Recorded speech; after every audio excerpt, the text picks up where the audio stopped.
I'm seeing myself. Call me if I saw. It's supposed to be a screen I was seeing, not my screen.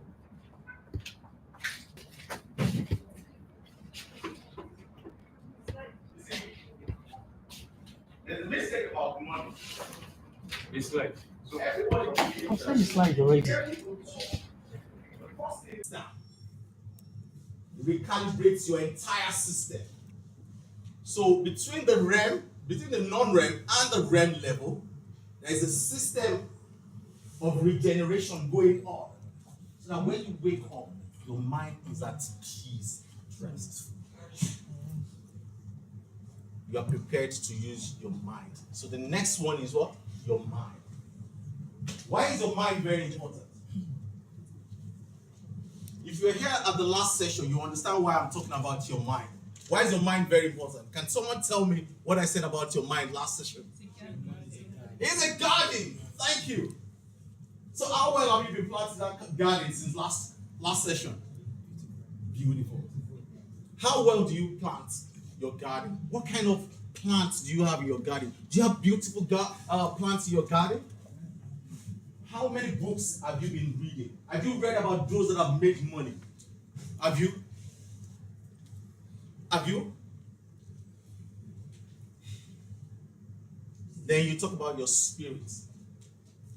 Your spirit is essential in the sense that your spirit tells you what you can use your mind for, and it directs you.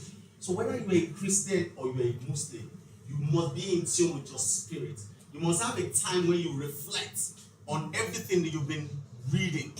So if your body is not well, let me use that, and your mind is not at rest, how can you be in tune with your spirit? See, you might discount what I'm saying about BMS now, but it's a process to making money. I have tried it many times. Many times. I've lost money and I've gone back to the same BMS. There was a time I was bigger than this. I went back to BMS. There was a time I wasn't sleeping enough. I went back to BMS. My 7 hours of sleep, anytime I wake up now, I feel refreshed. I can do exercises. I run on treadmill for 30 minutes, non-stop. And I'm going to be 50 next year. People still ask me, you're not aging at all. I said, because I understand the principle of BMS. And my mind, I'm constantly reading.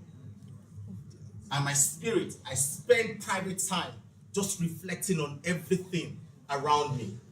No distraction. Why is this foundation very important? I'll tell you why this foundation is very important. If you create the right habits, in fact, before we go to creating the right habits, you see, your mind, when you activate something in your mind, or when you cultivate the right habits, especially in your mind, and cultivating the right habit means that, you are acquiring a lot of knowledge, you are reading, you activate some set of neurons. Go and do research on it. Those neurons, if you don't activate them, they will just be there, stagnant. When you activate those sets of neurons, as a software engineer, when you are coding and you're reading, all the things you've read, they will be coming to you and relate to everything that you're coding or programming. If you're one that you don't read at all, trust me, we cannot go far. If you don't read at all, and if you think that, all I'm doing is programming, and you don't read literature, art, culture, history, geography, science, consume knowledge as if it's running out, as if your life depends on it. You are activating neurons and neural activities in your brain. When you're doing that, you're expanding your mind. You're growing big capacity. The difference between a poor man and a rich man is in the mind. The difference between a poor man and a rich man is in the mind. Your mind is the biggest or the most powerful tool in your life. Your mind. So let's go to cultivating the right habits. What do you think are the right habits for the body? I've mentioned it. What are the right habits for the body? Exercise, sleep well, eat well, drink lots of water. Huh? Take less alcohol. Thank you. Or don't take at all. Quit smoking. You might discount all of this and say maybe what's Tosin or Tio saying. These things are very, very important if you really want to make wealth and if you want to be financially independent. I'm not even talking about it from the point of savings money or saving money. No. I'm talking about it from the point of getting your body ready for ideas to flow, for you to recognize where the opportunities are. And I'm going somewhere with that. And for your mind, what are the habits that you need to cultivate?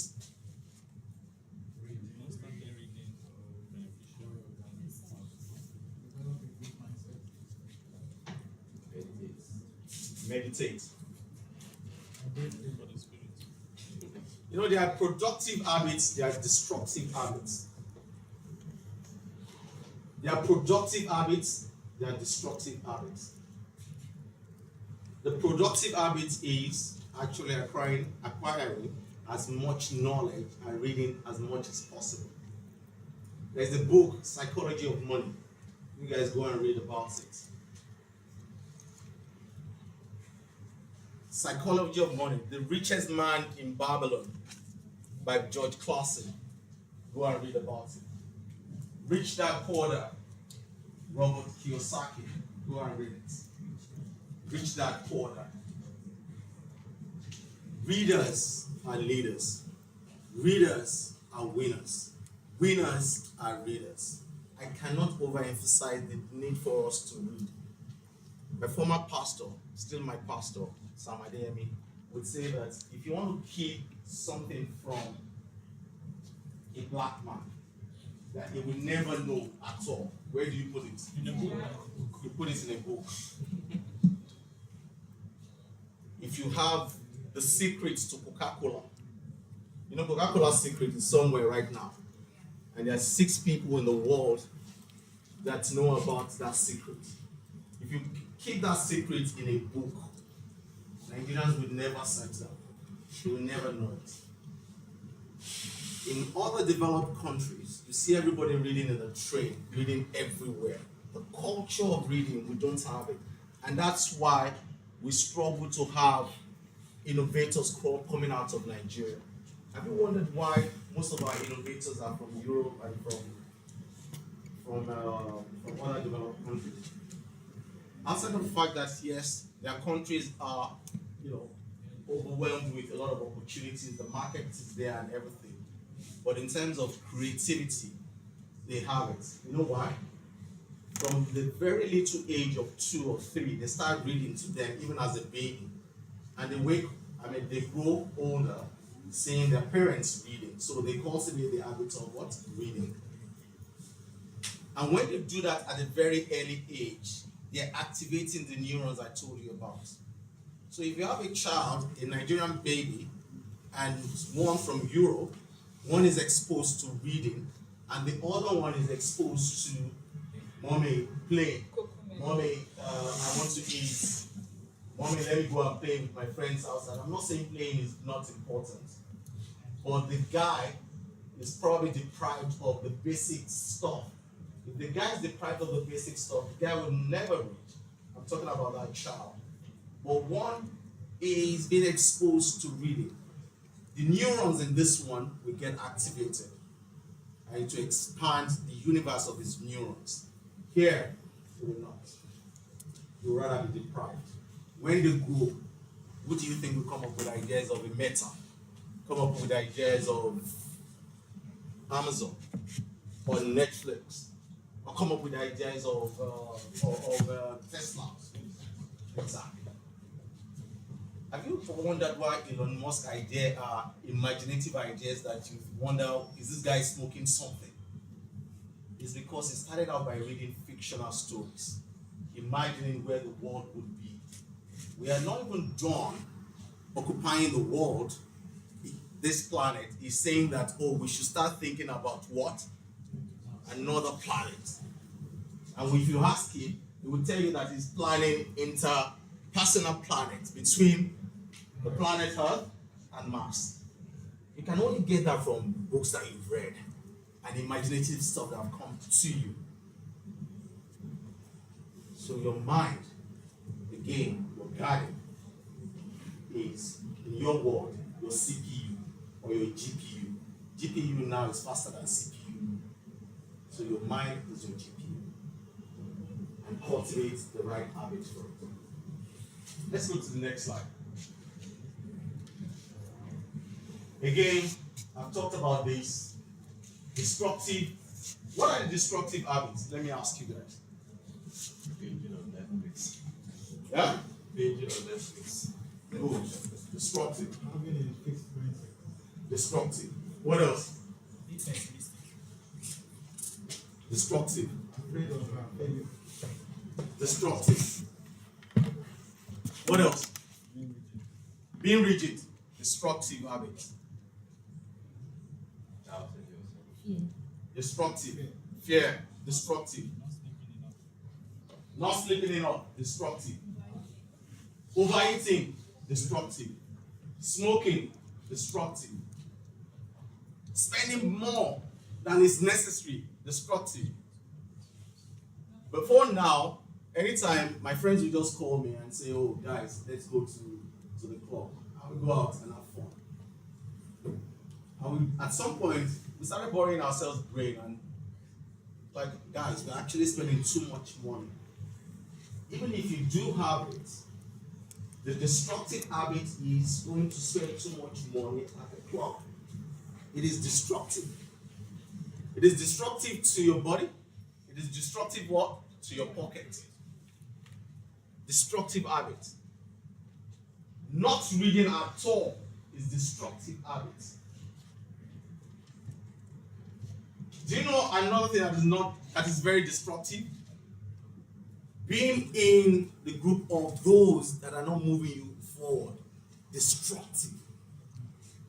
You know what they say, that you are the average of the 5 people that you surround yourself with.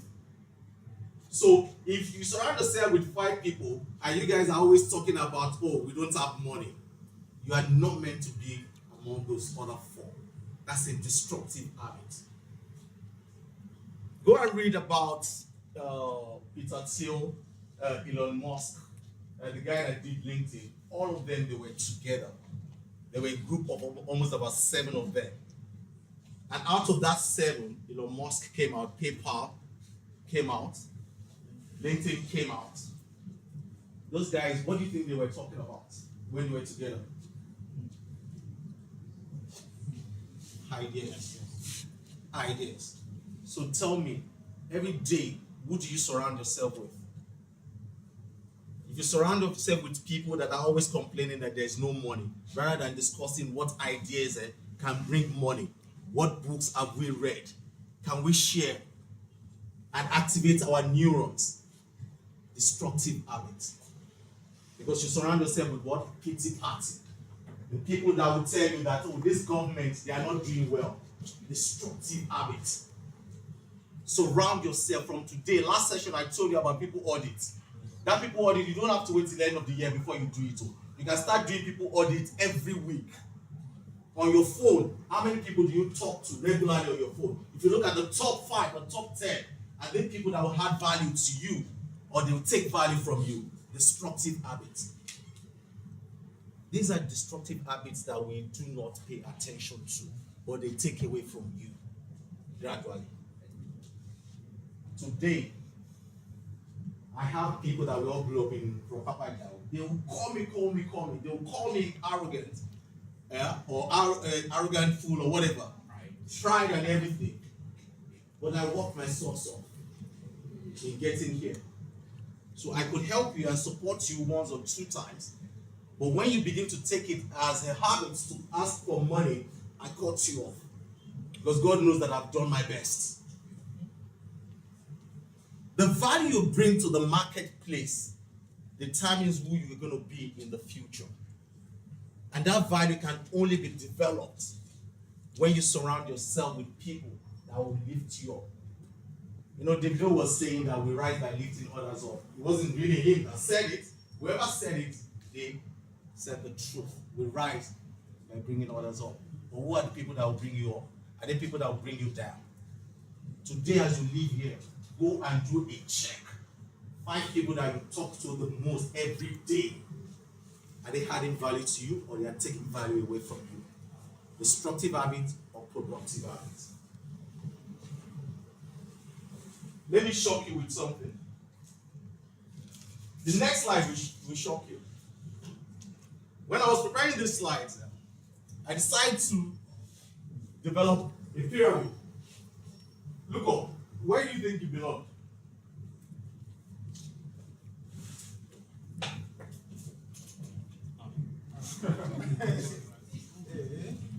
Hey, what? Oh, you are not even in any of it.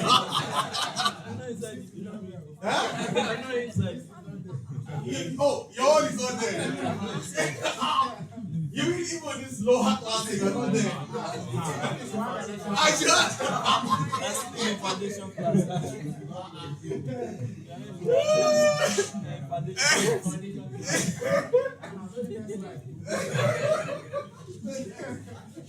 Wow. So, the first time I showed this to a bunch of, I think it was at Elevation Church, so I was presenting to them as well. I was talking about how to navigate the inflationary period, because we are in an inflationary period. If you don't know that, you are not in this country. Inflationary period means that if you bought, maybe banana or tuber of yam yesterday, and tomorrow you bought it at 5,000, tomorrow is at 7. That's inflation. Inflation means the price of goods and services are going up. So I now show this to them. Everybody scream, no, Tosin, you are wrong. I have 20 million. How can you say that I am still in lower class? I got 20 million. Dollarize it now. How much is that in dollars? Jeez.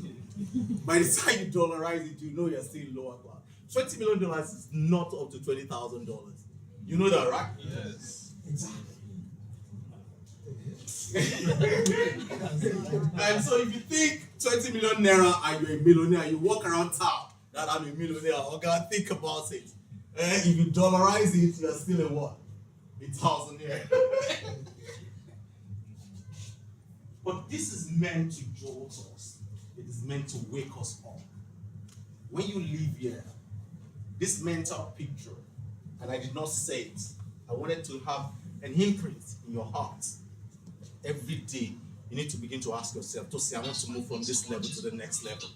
Tosin, how can I get to this level? Start setting targets for yourself. This is what this is meant to do. Don't just look at it and ignore it. If you don't have a target for yourself, you're not going anywhere. Look at it carefully. If you are still in lower class, you should be asking yourself, how do I get to middle class? And that's what I'm going to take you through. With a target in mind, the period, we set a target for ourselves. If you are not in lower class at all, there's hope. There's hope. Listen, I was not in lower class many years ago. I schooled in Yaba College of Technology. That was where I had my first, whatever you want to call it, degree or certificate. I was not in lower class. If you were to mirror this then, I was in school, and at the same time doing like 3 or 4 jobs. Man, I was everywhere. I was everywhere. But I had a target in mind. I sold what's it called, wood. You know, in Papa Jawo, if you go down to Ladipo, into where Bonofoam is. I don't know if you guys know that. Yeah. They sell wood there. I was a wood merchant. I was a steel merchant. At some point with my dad, I was a conductor. So I was doing so many things. But that's a story for another day. But why was I doing all of that? I had a target in mind. That yes, I'm from Mushin, but I would never let this Mushin hold me down. I I know exactly where I'm going. So the question is, Tosin, if I'm not in lower class, how do I get to lower class? If I'm in lower class, how do I get to the next middle class? The next one, which is middle class. So the foundational principle of you getting to any of these stages will be your what? BMS. Will be your BMS. For each one of this level, you must apply your BMS. You must apply your BMS. Where do you think Dangote is? Well, Number six. number 6, sir. Do you think Dangote is not applying BMS? I am certain that Dangote will wake up in the morning and take a walk. If you do a 30 minutes walk or 45 minutes walk, you are helping your body.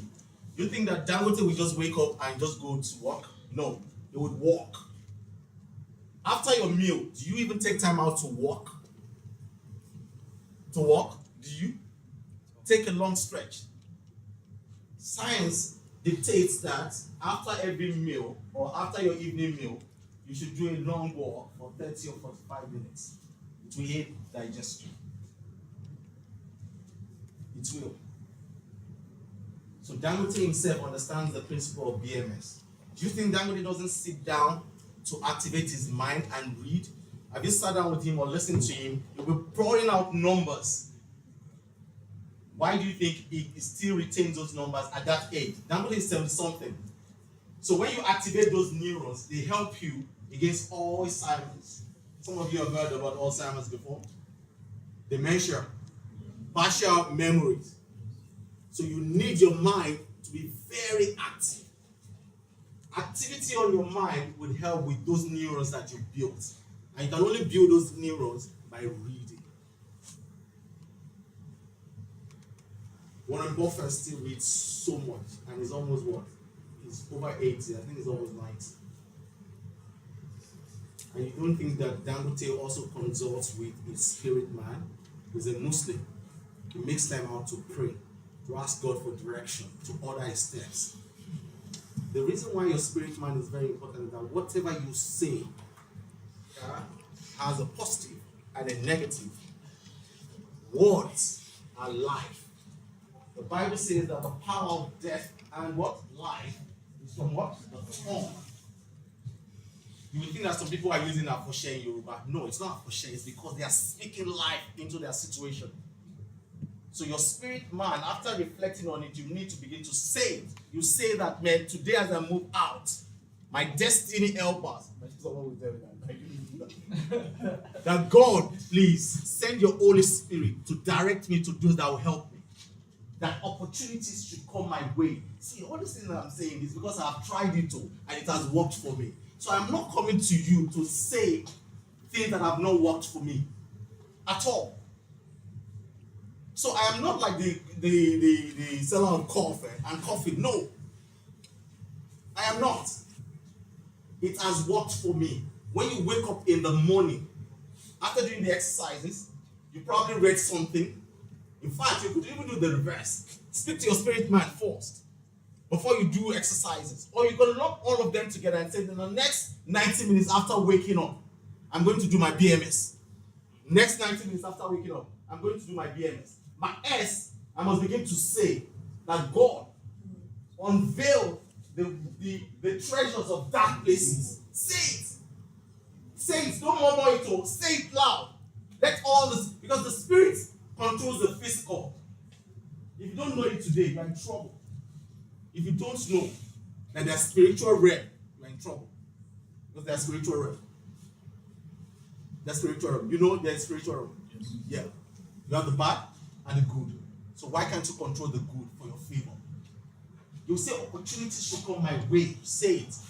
God, please, I need you to give me ideas even as I begin to read this book. Or as I begin to listen to this YouTube channel. I need ideas that will strike, a chord in me. That will bring Eureka, I found it. Say it. That the hidden riches in secret places, I want to begin to see it. I am not preaching, I am telling you what anybody who doesn't even believe in God would say, and it will work for them. How much more those of us who believe in God, whether you're a Christian or you believe in Allah. Even the Buddhists, they also spend their time reflecting. So, BMS. Let's go to the next slide. Now let's talk about wealth creation. This is where the cocoa is. But please, do not disconnect this from the foundation. I'm sweating now because it took me a bit of time to explain the foundation. Most guys that come to tell you about financial management, they don't tell you the foundation. They just go straight into this. If you don't understand the foundation and you go straight into this, you'll be messing up your what? Your foundation. Because when you get here, you will encounter a lot of challenges. But what makes you still remain relevant here and being able to navigate your way in this space is the BMS. Please do not disconnect the BMS. It took me a bit of time to explain the BMS to you. And I've just coined it BMS so that you remember what BMS is. Now, let's go to what? Tosin, I've understood your BMS. Thank you. Can you now go to Coco? Me, I want to move from where I am to let me step into to lower class. Let me even start with lower class. For those of us who are Christian, you know, the lowest level of the use of your talents or use of your resources. Guess what is the lowest level of the use of your resources? Have you listened, read, or heard your pastor talk about the parable of talents? What did the master say to the last guy? If you have, who are the Christians here? Yeah? Yeah, but what did he say? He gave him an alternative to what he did. What did he do? He kept his talent. He dug the hole and to put it in usury. Put it in usury. Give it that invest it on someone so that you get more money. God bless you. That worst case, just give it to a money lender. And it will generate what? What do you think that means? Even in the biblical days, they recognize that there is what we call savings. So savings is the lowest level of the use of your money. Savings. Today, you need to set a target for yourself that every month I want to set aside 100K. That's where we're going to start from. Mark today. Yes. Mark today. So whatever you heard, take out 100K. Don't do the reverse. You know, the reverse is that they will tell you that, oh, after taking out all your expenses, you know, now take out your savings. No. Take out that 100K first. Whatever is left, go and use it. Yeah. You're laughing. That's the target. That's how we can move to where we're going. And this is a generic template. You could be higher than this, you could be lower than this, but I am giving you a template that you can use. You now go and put there that to say I cannot do 100K, let me do 50K. But you understand the principle of what I'm trying to say here. All right. What do you think would help you from moving from 100K to a 500K monthly saving?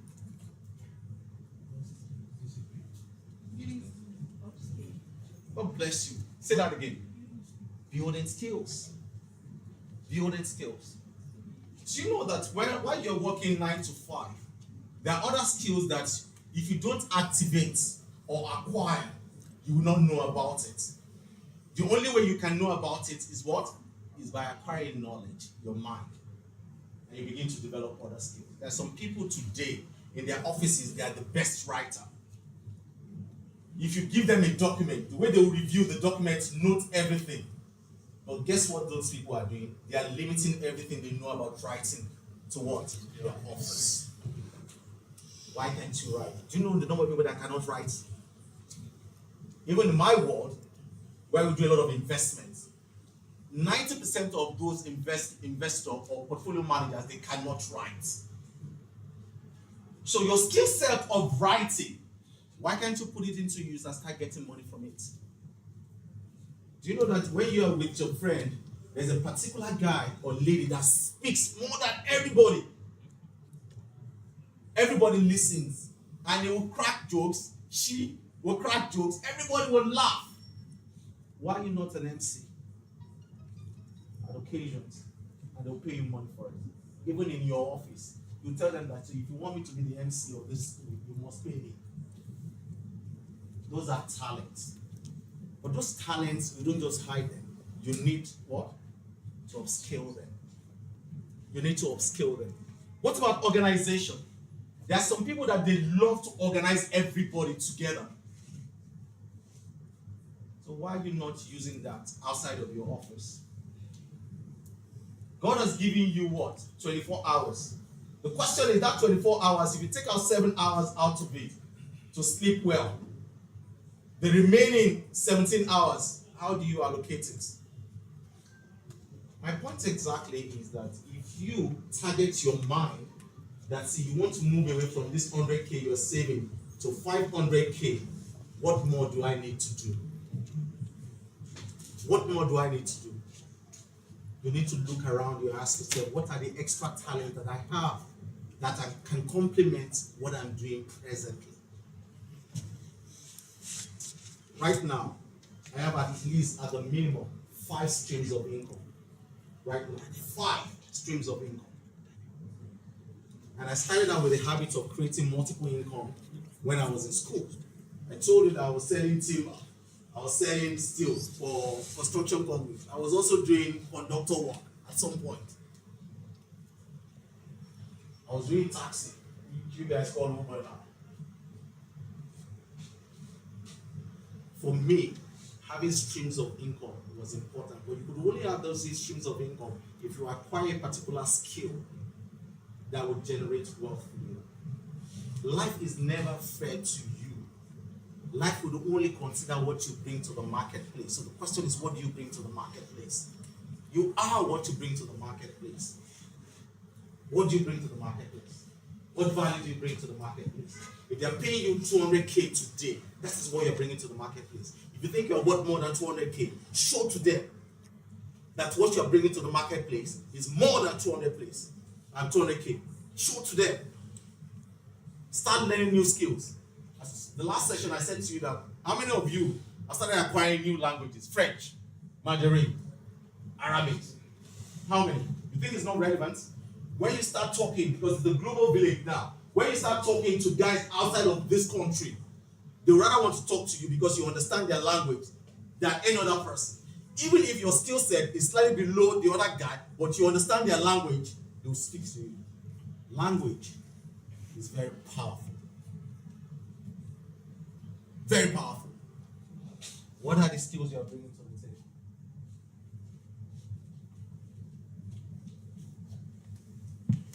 If they pay you only for what you do 9 to 7 or 9 to 5, you are only making a living. Jim Rohn. If they pay you, again, if they pay you 9 to 5 or 9 to 6 or 9 to 7, you're only making what? A living. And you only get to what? 100K. Guess how you want to make a fortune? You want to make a fortune. How do you think you're going to make a fortune? Multiple streams of skill. Learn more. Marketplace will only pay when you bring more to the market. If you don't bring anything to the market and you bring what others are bringing to the market, you'll be on 100K. So how do you move from 100K to 500K? You have to start from your mind. Ask yourself, is it the same skill that I know 2 years ago that I'm still on? As a devil, are you only still doing devil? Seriously? Why not machine learning? AI, that's the future. Or as a front end, they are paying you so much money as a front end and you can save 100K. Why not combine that front end with any other stack? Why not? Even as a full stack, If as a full stack, there was a time in commercial partners where we engaged no, even here at the bomb. We're looking for DevOps guys. We could not get them. And we had many people full stack. Why not acquire that? Yeah. Cybersecurity now. CrowdStrike. The reason why their share price went down was because of what happened. There was something that happened 2 months ago that airports shut down because the hackers hacked into Windows. Thank you. And CrowdStrike, who happens to be the major cybersecurity company, the share price went down by almost 50%. What do you think would happen in the next generation, especially with AI? The cybersecurity guys are going to be in hot demand. You know why? You have a robot that has been designed and programmed to do this. And hackers hacked into that robot and said I should go and kill President Trump because you want to distort the market. If President Trump was in power and for any reason is being killed by this robot, what do you think will happen to the share price globally? Hackers could do that. And guess what? Hackers will connive with investors and tell them that, so we're going to hack into this robot. This robot will kill this president. When robot kills the president, what do you want to do to the robot? You kill the robot. So? But the president is dead. Some people will benefit from it because they will go and sell those shares. They'll take advantage of it. So who do you think will be in high demand with AI, with machine learning, cybersecurity guys? So today, if you're a full stack guy, how are you positioning yourself to be in high demand in the marketplace? That's just one out of many other skill sets that you can acquire. So my point is that to move away from saver stage to stability stage, in the next 5 years, I have done this number, go and check it. You could actually get to 20 million if you are serious about it. That 500K, in the period of 5 years, we could move it to 1 million that you'll be saving. Is it not possible? It's possible. It's possible. I told you about a guy that I laminated his check, and everybody keeps asking me, why do I laminate this guy's check in my office? The guy called me. He was one of your cohorts here. Right now, he's on $1,200 from a UAE company. The guy reminds me of the 10 leper story. Some of you don't come back to say, Tio, thank you for setting up the Bomb Africa. It's okay. But anytime I look at the guy's money that he sent to me, after sending the money, I said the guy should send a check. I laminated it. And every time I look at it, it gives me a sign of relief that yes, I'm touching people's life. When I leave this earth, what would gladden my heart is the fact that I've touched and transformed people's life. That's all. That's all. When Harvard died, people were pouring and saying so many things that he touched other people's life. The story is when you leave this planet, what will people say about you? Is it that you pocketed all the money, you put it in dollars, and every morning you wake up with your Excel and you're looking at it, man, I'll be billionaire, I'll be millionaire. Is that what life is truly about? That okay, you've earned so much money, you've amassed so much money, and that's it. You're not touching people's life, you're not transforming people's life. That again speaks to your spirit. A generous spirit would always make more money. You know what God said? That I cannot do without what? A cheerful giver. Do you know the number of people that Dangote feeds a day? Dangote is not a Christian, but he understands the principle. So even when you are making or you're saving 100 or 500, make sure you learn the habit of giving to the poor. If you don't give to the poor, right, you might not amount to much. That opportunity that you've said to God that God should unravel the hidden or show to you the hidden riches in secret places. God can only show it to you when he sees that, oh, what he's giving you, you are also giving back to the poor. If you're not giving back to the poor, God will not unravel those things to you. Why do you think that some people will talk to you and say, oh, there's an opportunity here? Are you the only person that they're telling they are talking to come and bring, before they can bring the opportunity to you? No, you're not. It's because of divine direction. That divine direction can only come because of the seed you've sown somewhere. Some of us, we enjoy the seeds that our parents have sown. I'm enjoying the seeds of my parents have sown, or my grandfather or my grandmother. I'm enjoying the grace. So start sowing from some of the monies you get. Touch people's lives. Just have it that, okay, these poor people, go and give it to them. Do you know that some pastors will tell you that, some prophets will tell you that if you have a problem, they will tell you that go and feed the poor. Why do you think that they say that? Because they understand the depth of that. That if you feed the poor, the problem will be solved. They will always tell you that. Before they tell you to go and read Psalm 23, or Psalm 91, they will tell you that go and feed the poor. How many of the poor do you guys feed? The poor are also part of God's children. Do you know that? And God said that if you feed the poor or give to the poor, you lend to Him. And you lend to God, God not pay you back. Pay you back in multiple folds. Don't ever say it like, oh, I only have 100K. I cannot take 10K out of it to give to the poor. It's not enough for me. No. When you have that faith, that see, out of this small that I have, I am doing it to feed the poor in line with God's word. Forget it. It will come and surprise you in a million ways. And I'm not saying this because I'm a Christian. Even the Muslims, they understand that. Dangote buys cars for prophets, for pastors. He understands. Go and check. And he feeds people every day. That's why his wealth has no bound in this country. I was saying at the last session, for every 100 naira that you earn at home, Dangote will at least collect 30 naira out of it. At least. Through your house rent, through sugar, through flour, through salt. Now, I'm talking about refining, transportation. You're in trouble. Let's leave Dangote. How do we move to stability stage? The stability stage is a stage where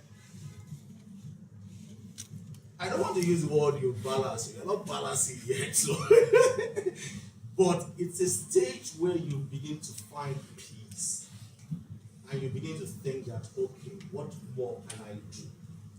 It's the link between the saver stage and the investment stage.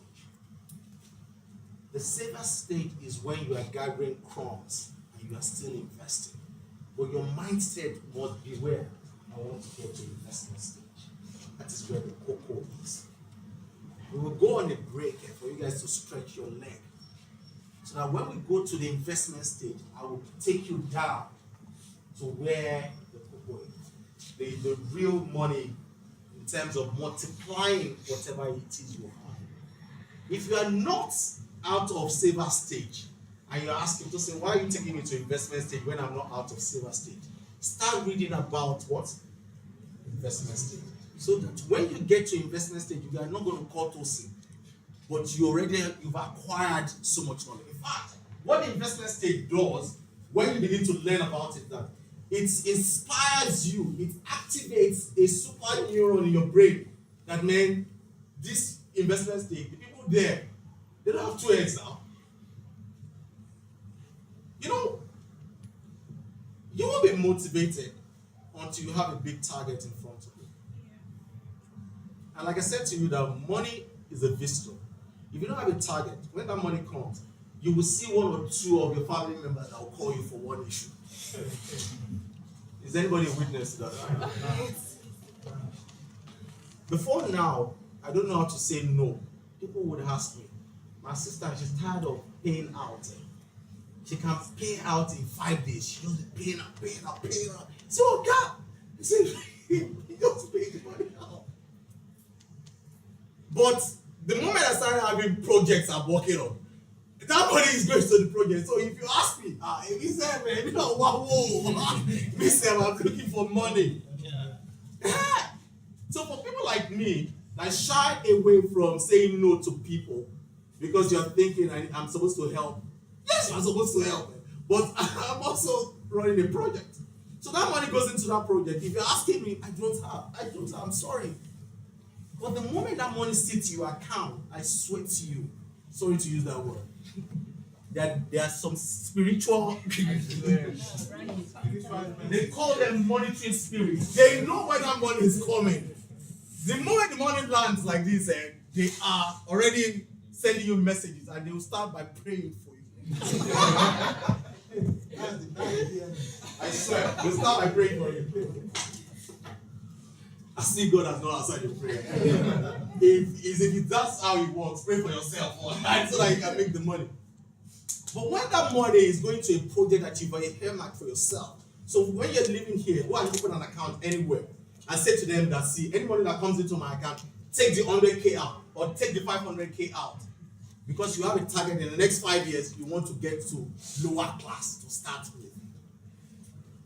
That is you being disciplined. So if your friends call you that, let's go out, they say, I don't have any money. Unless if you're going to buy food or buy anything. I'd rather sit in my house and start eating books. If I eat books, that's a way of refreshing my memory. I'm not saying that there shouldn't be a balance of all of this, but the question is, how much should you take out for you to achieve this and get to stability stage? When you get to stability stage, you know the Maslow hierarchy of need. You want to read about the Maslow hierarchy of need? At the bottom of the Maslow hierarchy of need, I had it here, but my sister said I should take it out. At the bottom of the Maslow hierarchy of need, the lowest level is the psychological need of what I'm going to wear, the nice jeans that I'm going to put on. Those are psychological needs, right? What am I going to drink?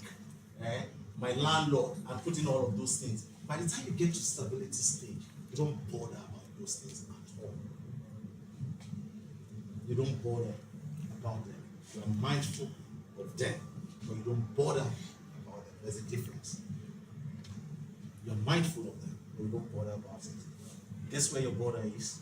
Investment stage. In fact, when you get to investment stage, your work will change. The way you speak to people, confidence level. You know how much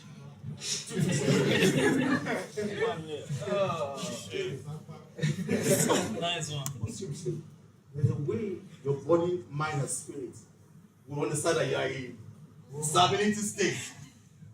So even when you are sitting down to read and your spirit, you are reflecting, your mind, your body is at peace because you are not thinking of landlord worrying you. You are at stability stage. You are able to assimilate whatever you're reading and you're getting perspective of it. Why? Because you're at stability stage. Your spirit's man with God, you're in tune. You're telling God, okay, I'm going to pay tithe. I'm going to give to the poor, blah, blah, blah. God, you brought me to this level. You're at stability stage. The way you walk, your BMS at stability stage is different from your BMS at saving stage. Guess what would happen when your BMS is at investment stage? Ha! You are at another level. Like the way I'm walking now. Like the way I'm walking now. My problem at investment stage is another devil entirely. When you lose like $500K, that's another wahala at investment stage. Can you even compliment you losing $500,000? Eh?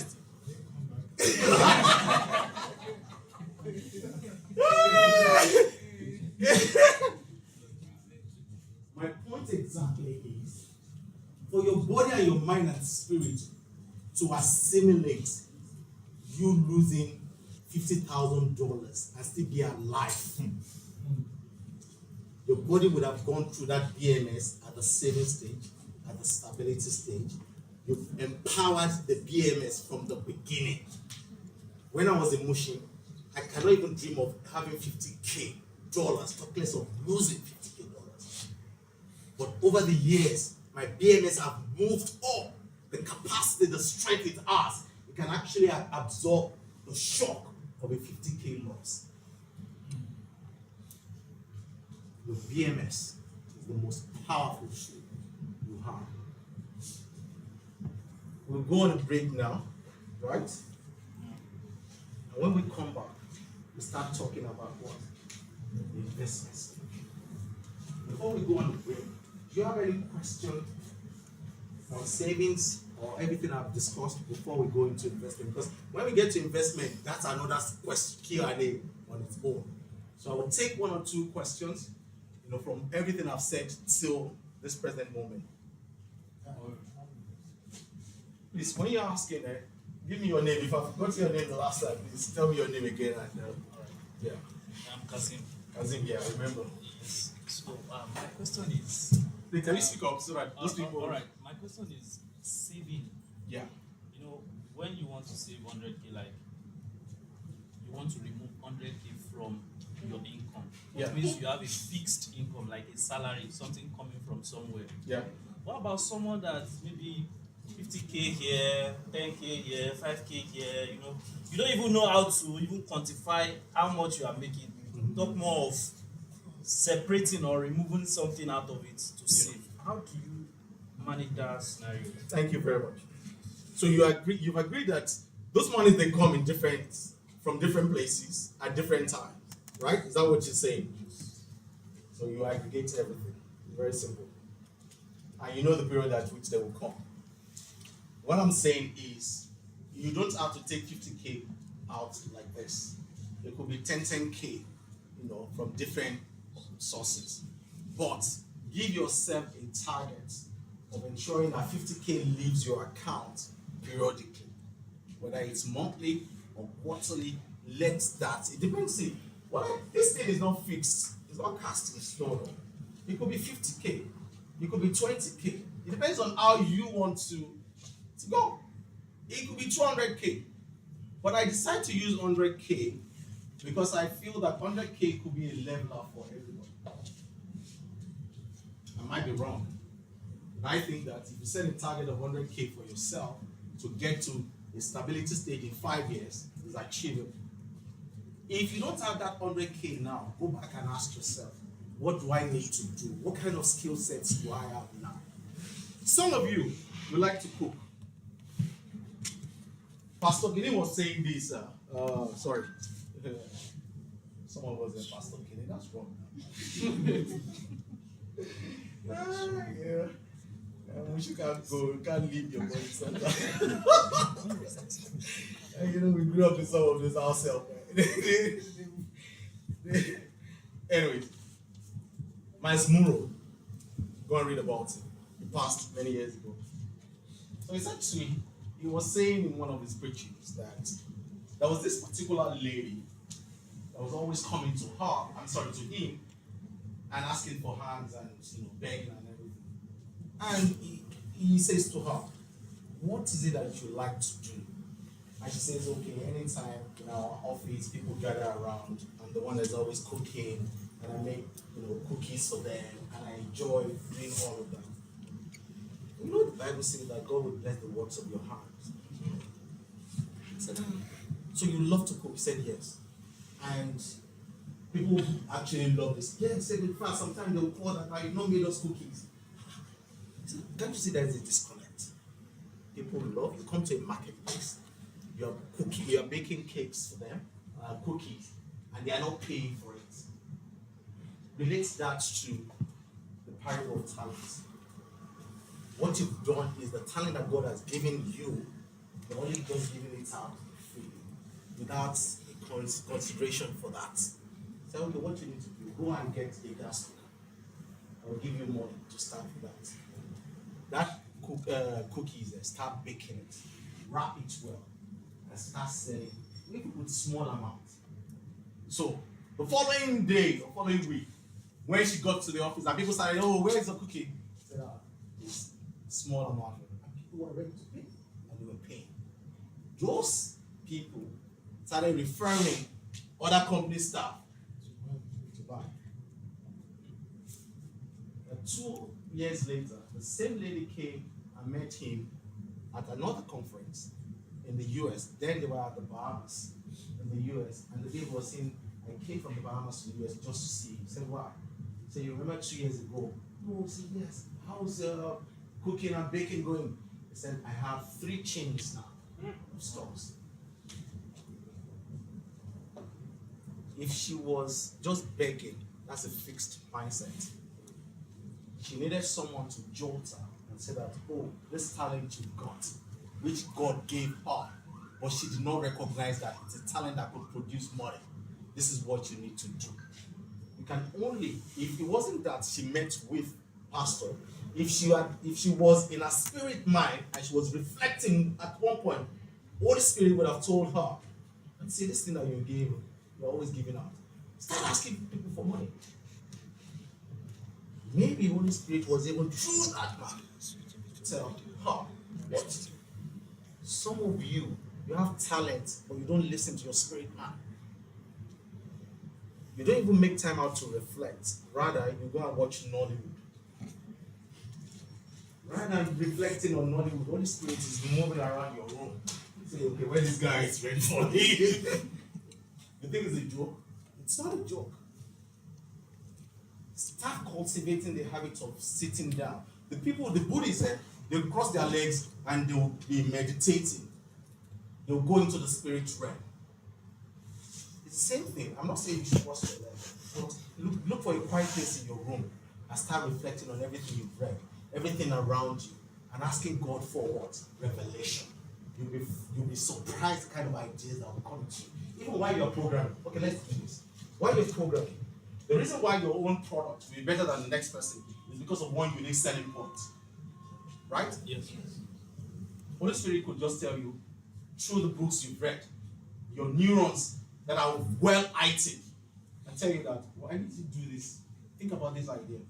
And it could just be that idea that will make the difference between the product that you produced and the one that the market will accept.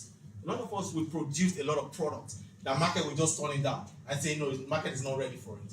Why? It's because of one single idea that's missing out of it. One single idea that's missing out of it. Today, WhatsApp, before now, they didn't create that AI button. Now you have that AI button. Do you know the massive change that AI button will do on WhatsApp now? Before now, we're not using WhatsApp to transact business or transact a payment. Now you use WhatsApp to transact payment. Somebody came up with the idea. Coca-Cola. The first year they sold, guess how many bottles they sold in Coca-Cola? Huh? Huh? No. 12! Good guy. 12! Guess how many bottles Coca-Cola sells today per minute? 200,000. 200,000. Ideas rule the world. Go and read Pastor Sam's first book, Ideas Rule the World. That idea will not come to you if you're watching Netflix or if you're watching, unless if you're watching documentary on Netflix, which could also inspire some ideas. Like lovely documentaries on Netflix that if you watch, forget it. Your life will never be the same again. Any other question? I want to ask, as regards to sleeping, because I'm thinking that probably maybe we are young, and the best way to plan ahead. You understand? So, and in most cases, I personally sleep late because I have some things like tasks holding on. So, and you said for our body, we have BMS. For our body, we have to sleep like 8 hours. But we have a target. We have a goal, and we have 24 hours, which is limited to some of our engagements. You understand? So, and the best time to code basically from software engineers is midnight or through the night, and during the days we have other engagements. You understand? So, how can we balance that looking at where you are going and that working hours and sleeping 8 hours day? All right. You know, science has shown us that as you grow older, you'll be sleeping lesser. Yeah? I used to talk like you. In fact, I used to back it up with the scripture that says, too much slumber, too much put it on now.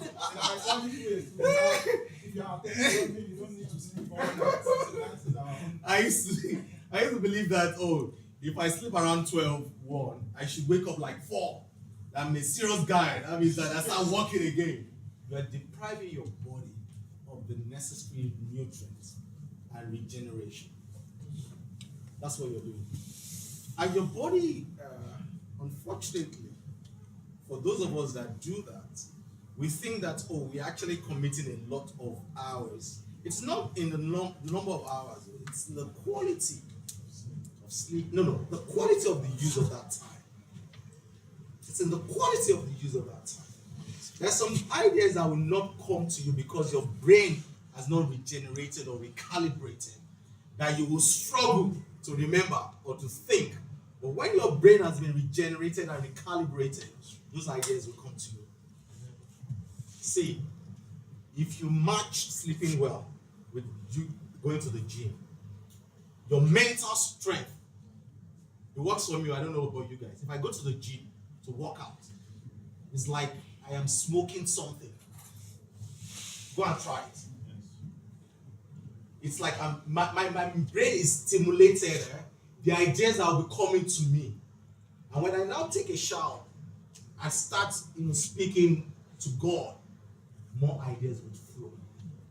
See, I am not bamboozling you in any way. I am telling you what has worked for me. And I'm also telling you what has been scientifically proven that it works.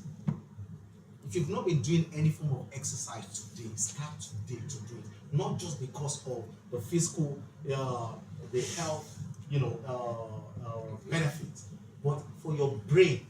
So your brain, you must see your brain like a car when you rev in the morning. How do you rev that car in the morning?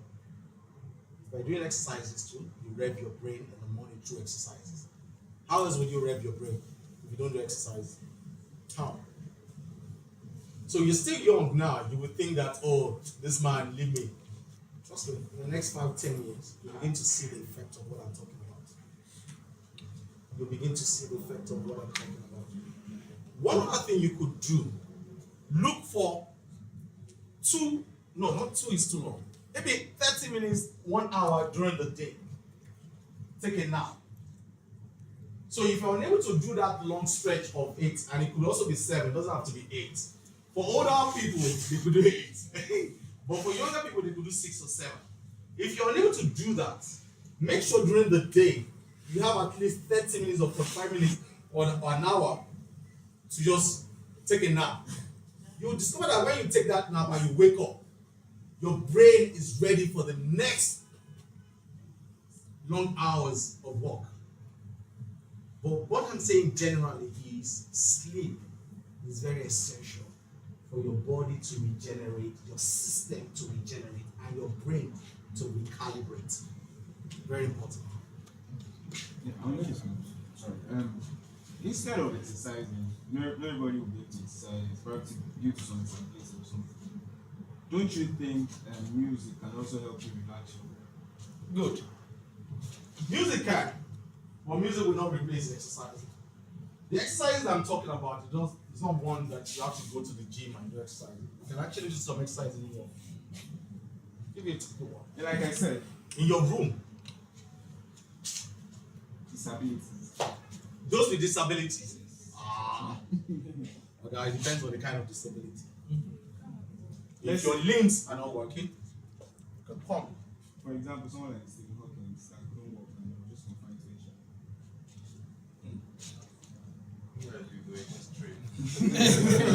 That's extreme cases. Well, unfortunately, the people I'm talking to here. I'm just citing an example. You're right. So maybe the guy had to develop some other things that worked for him. And you're right. Listening to music would actually calm you down. But would it in any way recalibrate or regenerate your brain or rev it? I don't know. Maybe. And I've not thought about that. And thank you that you're bringing that up. Because in case another person asks me in the future, I know exactly what to say. But I'm talking to people ideally with limbs and everything. You're not handicapped. Okay. What I think you should do. Okay. To get your body, mind, and spirit ready for when you begin to make money and how you begin to make money. However, you're right about listening to music because the whole essence of all of this is for your body to be at peace. So if listening to music also helps, okay, you could actually imbibe that habit of listening to music. Overall, what we're saying is that you cultivate the productive habits and reduce drastically the destructive habits. The destructive habits would always take out of you where you're going. It will take value out of you. It will take health out of you. It will take money out of you unknowingly. It will not get you to the marketplace. But productive habits, routine. See, when I first learned about the routine is the genesis of you making wealth, I did not believe it. You must have a certain type of routine. When people see you, say, I beg, this is my routine. You might think it's monotonous, but it will help you get to where you're going. And you have to be very disciplined with it.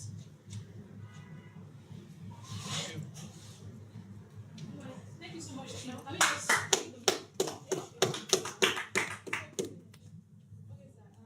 You say something on saving.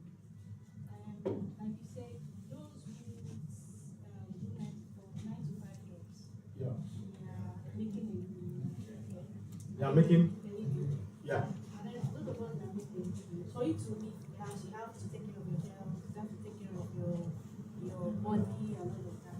So we put ourselves on a routine of saving. Let me say 100K, your salary is 150, you are saving 100K. And in Nigeria, 50K is not enough for anything within a week. And then, okay, I'm going to cite an example. I have a colleague, she put herself on something, and when she was hospitalized, she couldn't, how would I put it? She couldn't fund for her hospital bills. In short, she was malnourished. That was even the main thing. So I was like, okay, all this money you've been saving and all of that, you distribute to yourself because you putting yourself on such a thing means you have to distribute to yourself. You need to eat well, like you said, you need to eat right. You need to kind of sleep well and all of that. So I'm trying to like Head somewhere. yes, Somewhere. help solving, yes. It's not essential that we also look after ourselves with that same salary that we need. And also, how do we balance it all? You're right. It's essential. Okay? And everything you've said, completely true. Let me shock you. Do you know there are certain foods that we should stay away from?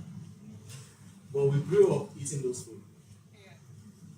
I'll give you a typical, and I'm still struggling to stop it. But I know that yes, I spend a lot of money, and it's not good for my health. Amala, with a lot of oil, and with goat meat. It's not good for me, especially at this stage. That oil that I've been consuming since the days of Papa Jao, they've been clogging my heart. So my blood vessel is like this, right? And you have plaques in it. The oil I've been consuming, you know what is buka? They just pour oil on this thing. Yes. This thing will begin to shrink like this. You see the plaques forming like this. Before you know it, all the arteries going to your heart, one of them will lock. It will affect your health. The money that I should have saved in eating well, if you see the habits we put there, your body, outside of sleep, exercise, said what? Eat well. So to your friend, I don't know what kind of ailment or whatever it is, she needs to go and examine her body and say that, okay, how do I eat well? Eating well means eating in moderation. Some of us like to eat in big, massive. You see, Oyibo people, especially the French, they don't eat massively now. Just little. Just little. And that's why they call it balanced diet. Veggies and all of those things. It took me a long time to understand this. I'm still struggling with it though. Because when you carry the pokoto and the hair, and all the common, I still want to tap it. But something with them that do, you are playing with your health. And when I say 100K, please, I have said it many times. I am not saying that it has to be 100K. Yes. It has to be, it could be 20K, it could be 30K. See, the 100K I put there is to spark something inside of you. If you are not 100K that you can take out, you need to ask yourself, what other skill set do I have? What other skill set do I have? All of you here, let's begin to take. What other skill set do you think you have outside of what you're doing presently? Tell me. And I'll tell you how you can make money from it. Tell me one. Any one of you here. Video editing. Video editing. So you do video editing for a 9 to 5. No. What else do you do? So you do it for multiple companies. Civil engineering work, bidding for people and all that. So that means you're creative. That means you're creative. Have you watched videos and you've seen some errors in some videos? Yes. Have you written to those people that say there are errors in your videos and it's costing you X amount of people not watching your videos? There's a guy that plays games and the guy would come and criticize the game. Can't remember the name of the guy. It was my son that told me. I said, how much is the guy making? He told me how much the guy is making. I said, what? I said, well, I don't like you playing games, but I'll consider you playing games again. They said the guy makes a lot of money because what he does, he criticizes the game and the errors. In the process of doing that, the producers of those games will go and note those errors and make a better version of it. So if you're a video editor, okay, there's so many Nigerian movies that you see blow, but the blow would have come before the sound. Why are you not criticizing it? And you start out by a YouTube channel. Start out by a YouTube channel and start highlighting all those things. The producers will start calling you. That dude, this we need someone with sharp eyes like this. You're not using it. You should be paying me for this. Let me be your manager. Any other person with ideas, and I'll tell you how to make money from it.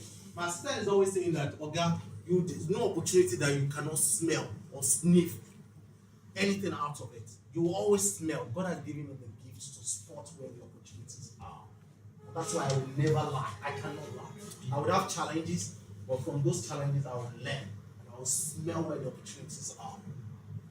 You are sitting on a multi-million what's it called now? Opportunity. There was this guy, can't remember his name now. He started out by just analyzing the financial market. He wears a black turtleneck like this. Eh? For Sudo, God bless you. I know when the guy started, we maybe 100 viewers, 200 viewers. And this guy will be telling me what I know. But the guy will be analyzing it that way. When Naira, is at this level, this is what's going to happen to you, blah, blah, blah. Before you know it, companies have started calling this guy. We attend the same church. This guy will say, boss, come and teach me stuff. Now if I call him, he's no longer on saving stage. He's now on investment stage. And he started out, in fact, when he started out, some of the turtleneck, you see some holes in his turtleneck now. But he still wears the black turtleneck with jacket looking good because that's his signature. But he has amassed followership because of what? And he enjoys it. Linda Ikeji started out in her bedroom, writing about it. Now she owns houses in Banana. What can you start out with your PJ in your room that God has given you talent for? And because you've not engaged your mind, you've not thought about it. What I told you now, if you're truly serious about it, Kazim, you will go and start practicing it. By the time you have the first customer calling you, it will inspire so much power, and you will not be thinking about 100K again.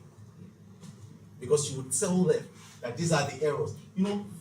Sometimes when you're dreaming, when you're sleeping, there's some ideas coming to you. Those ideas coming to you when you're sleeping, or things that you see in your dream, is as a result of the talent God has given you, and you also working on it.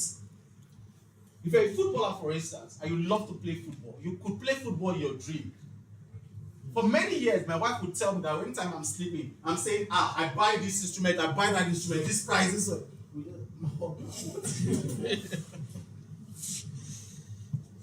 Because your mind has moved away from the conscious mind to the subconscious. Go and read about the subconscious mind. Lovely book as well. When your mind moves away from conscious to subconscious, you are on another level of wealth. That means your body system is in a capacity to attract ideas. One last person here that will tell me what you enjoy, I will tell you where the money is. One last person. Storytelling. Jesus Christ. Storytelling.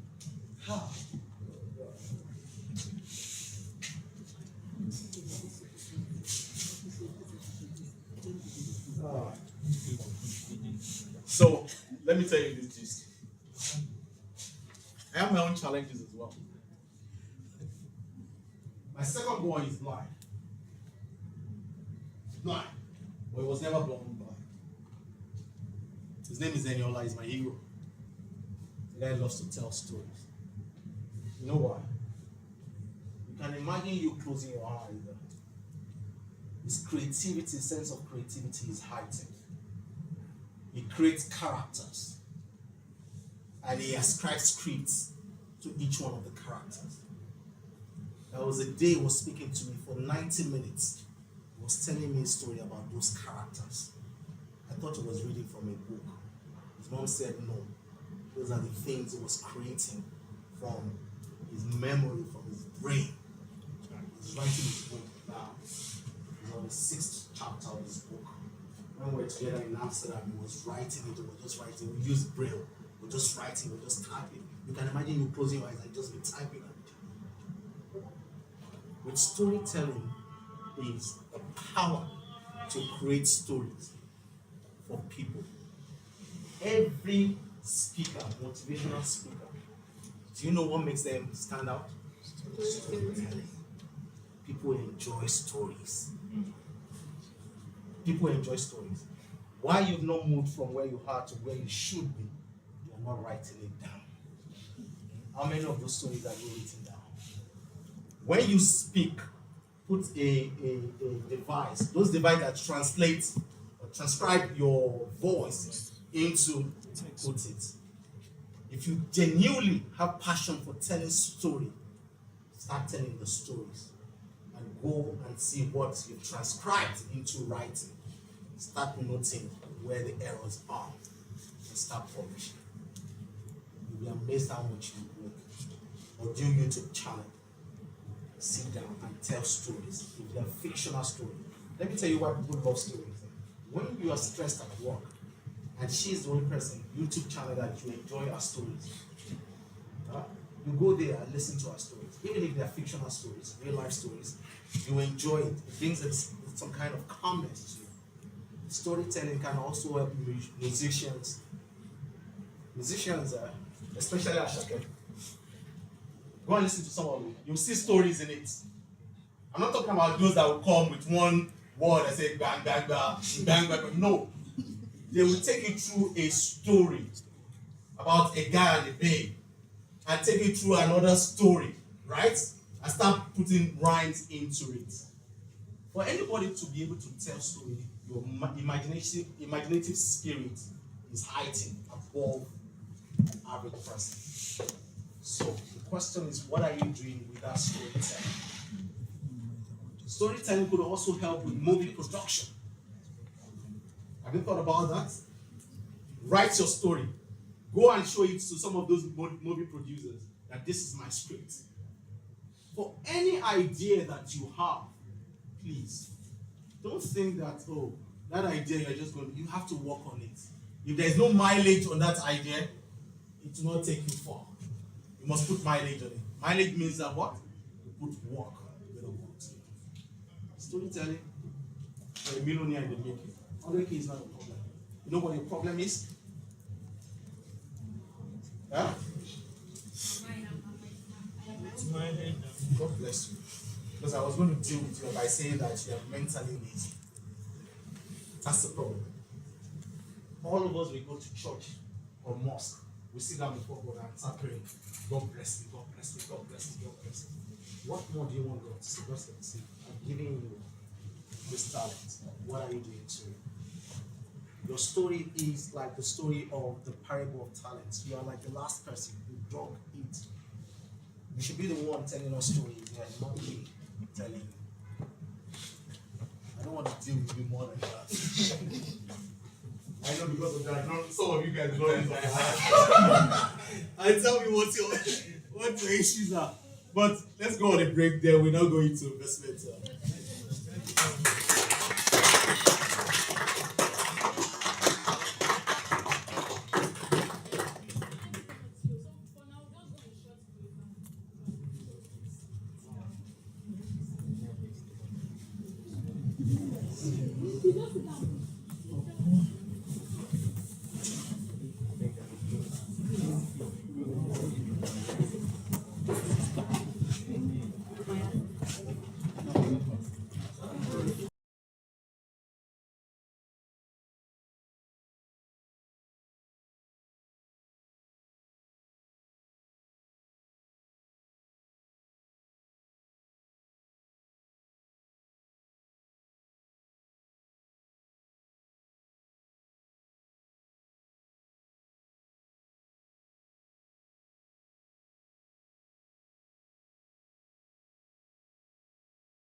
Coco.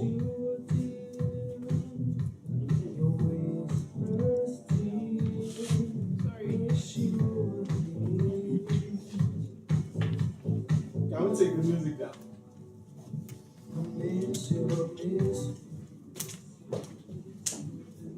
You know, like I said before, that the reason why investment stage is important now. You know, you need, at some point in your life, what you dream could actually attract wealth to you. And I'm not saying it as a psychic, and I'm telling you what I've experienced in life. A lot of us don't dream. We just sit on what is happening to us right now. Again, my pastor, if you allow me to say that, he said before he bought his first car, Pastor Sam, he went to try those cars. He would go to a car shop. You know, he would just try it out because they don't know if you're not going to buy it now. Exactly. And there's no rule that says that you shouldn't test it. But when you leave that place, something must come on you. And that's the power of how am I going to actually own this car? And that's this power of dreaming. So when we go into this landscape, please don't feel like, oh, Tosin, I don't have money to do this. Start putting yourself as one of the owners of some of the things we're going to talk about here. And start reading about it. And this is not a gainsaying. The moment you start dreaming about those things, your body system will start acting and working on how to achieve it. If you don't have a house right now, or you don't have a property, or you don't have an investment of 10 million naira or 20, start thinking of how you can picture having 10 million and what you're going to do. That mind shifts you away completely for the irrelevance that are in life. When I was studying for my ICANN, that was in 1997, we have this man that taught us audit and governance there. The guy we call irrelevant, so that was a typical Egyptian man. So when he's highlighting stuff, he say and nothing stuck with me. So when I say irrelevant and I say to you just mean that those things they're not irrelevant. You need to dimension your brain and your mind in such a way that there are certain things that you need to begin to ponder and dream of, and allow your body's system to give you ideas how to achieve it. That is how wealth creation, money making works in the spirit. Let me repeat that. There's wealth creation in the spirit, there's wealth creation physically. And it's the truth. The wealth creation in the spirit, your mind and your spirit, they must work together, believing that you can achieve something. Don't think that anything that you dream about is beyond you. No. The moment you start thinking that it's beyond you, your body system will accept it that it's beyond you, and you'll never achieve it. I repeat that. Hear me. The moment your body and your mind and your spirit man conceives an idea that something is beyond you, your body system would align with it that it's beyond you. So when ideas come, you don't see them because those ideas are beyond you. So as we go into this investment landscape, don't see anything there that Tosin, please, these are irre, they are beyond you. No. Start reading about it, asking questions about it, working towards it. I can promise you that in the next few years, you'll see that you are gravitating towards it. You are gravitating towards it. Let's go to the investment stage. The market economy would always show you opportunities. pay attention to this. Even if you're a software developer, from today, start reading about the financial market. Start reading about the economy. It's one way of you empowering your mind. Start reading about it. Treasury bills. How many of you guys know about treasury bills? What are treasury bills? Where you're going to invest money, banks. Speak up. I say where you're going to invest money, banks are going to make use of the money. I don't know, maybe they use it for loans and other things, so they're going to give you percentage per annum or probably per 6 months. I don't know how they do it, but I'm aware of it. No, that's not treasury bills. You see, you guys are in the world of your own. You guys are software developers, right? Yeah? And you don't know about the financial market. How are you going to make money? If I talk about landed property now, you tell me, oh, you know how much land is in Hawaii? You guys from today promise me you start reading about financial market and financial instruments. It's one way of empowering your mind. Treasury bills, they are government securities. The federal government of Nigeria will come out and say that, oh, I want to borrow money from the citizens of Nigeria. In exchange for that money, I'll give you a certain interest rate. And this interest rate that I'm giving to you, I'll pay you the interest upfront. Is there anything as sweet as that? You don't need to wait till maturity. Federal government will give you the interest upfront. So, for instance, 1 million naira, you want to buy treasury bills, and the interest is 20%. How much would they be giving you upfront? 200. Smart guy, sharp numbers. I love people that are sharp with numbers. They will give you 200k upfront. That means you're only passing with 800k. You have your 200k interest upfront in your account. At the maturity, how much will they be paying you? 1 million. 1 million. Because you've taken the 200 upfront. That 200 you can use it for another investment. In fact, you can give them that 200 back and say the interest of that 200. Or you say to them that on a 1.2 investment, 1 million is what I'm parting with. At the end, all right, I get my 1.2. Because your 1 million is discounted because what? The interest has been given to you upfront. That is treasury bills. But guess what? Not so many people know about it. The banks know about it. So the banks will collect your money and give you 10%. And they will go and invest what? 20%. That means you continue to enrich the bank.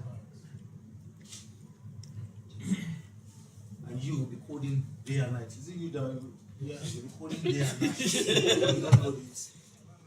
Exactly.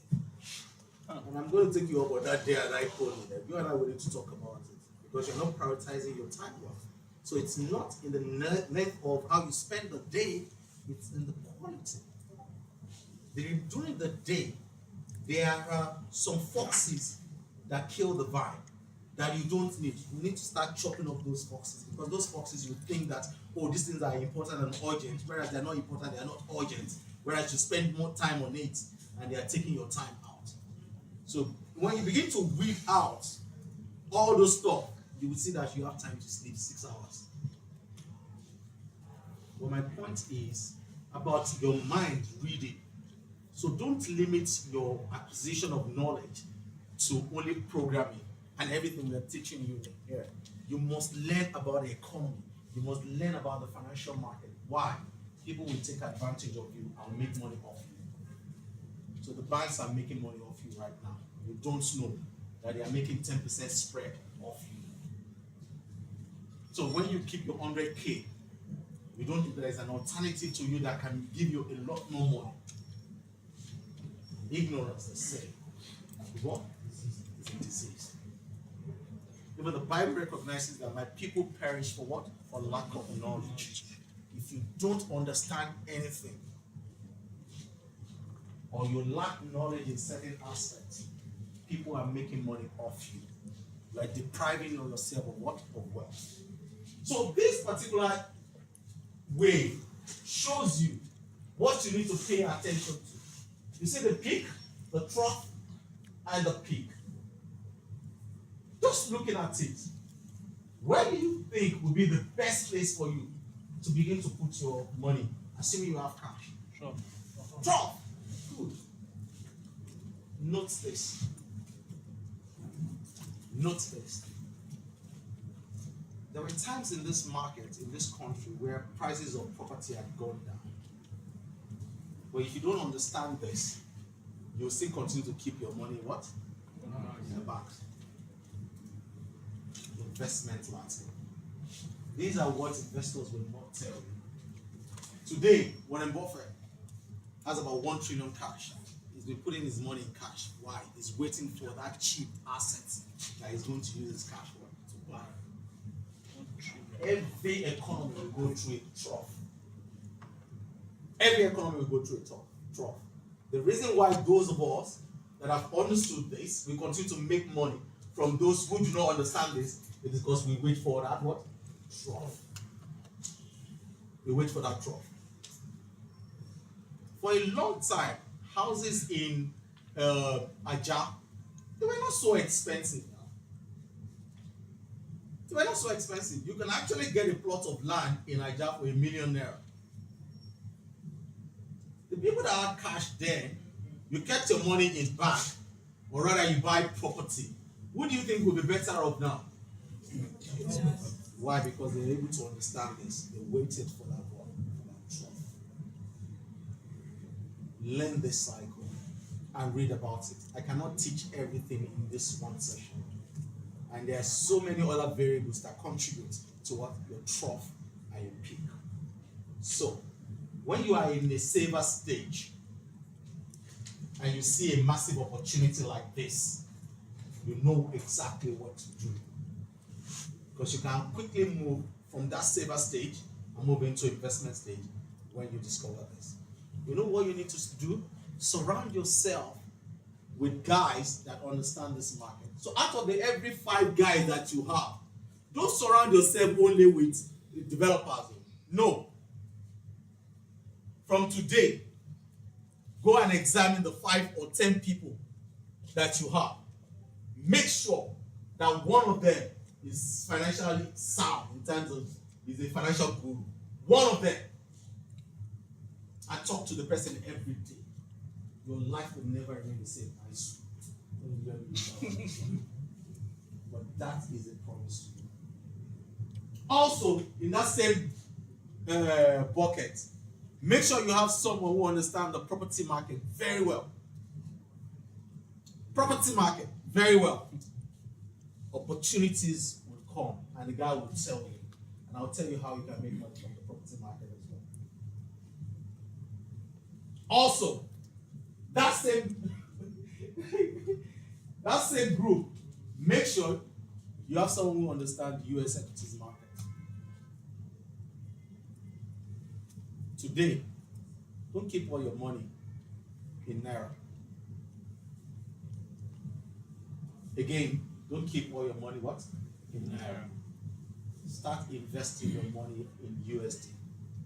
And I'll tell you which of the assets to invest in USD. But before you get there, start acquiring knowledge on the US market. And the only way you can acquire, one of the ways by which you can acquire that is when you have a friend in that group that tells you about what is happening and you go and read about it or you listen to YouTube channel. Let's go to this. So, these are the major landscape opportunity. And I'll tell you how a lot of you've lost money in the last 2 years. They say that the trend is your friend. The money you've lost in the last 2 years, make sure that you don't lose it in the next 2 years. And I'm going to show it to you. How all of you've lost money. You cannot tell me, all of you here, that you are unable to lay your hands on $500 in 1 year, in Naira terms. But you lost that opportunity because you are not aware of what I'm about to show you. So, if you're going to make at least $500 in that year as part of your savings, I will show you where to keep that money. At the minimum of $500. At the minimum.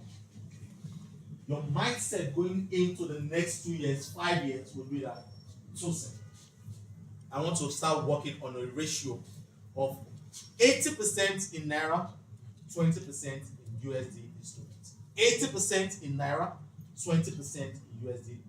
And as you grow older, with more skill sets, becoming a millionaire, editing movies, or telling stories, that 80-20 must shift to 70-30, 60-40, 50-50. Right now, I'm on 40-60, 30-70. Most of my investments are on 70. You know why? My obligations are in USD. My daughter's school fees, she's in NYU. All year studying computer with economics. School fees alone is about $80,000. 80K. 9 to 5 cannot. Which kind of 9 to 5 job? Tell me. When I was working with RMB, Rand Merchant Bank in 2013, my salary then, bonus and everything, was about 65 million naira. At 150, 120, 65 million naira. How much is that in dollar then? But that's 65 million. If I had stayed in that organization today, 65 million converted to dollar terms, what is it now? It's less than 100K. It's not even up to 100K. It's not even up to 50K. 50K is what? 50K times 1,600 is 80. 80 million, right? Huh? 40,000. Exactly. Whereas 65 divided by 120, 150 then was what? No. Exactly. About 500K. So my salary then in 2013 was 500K.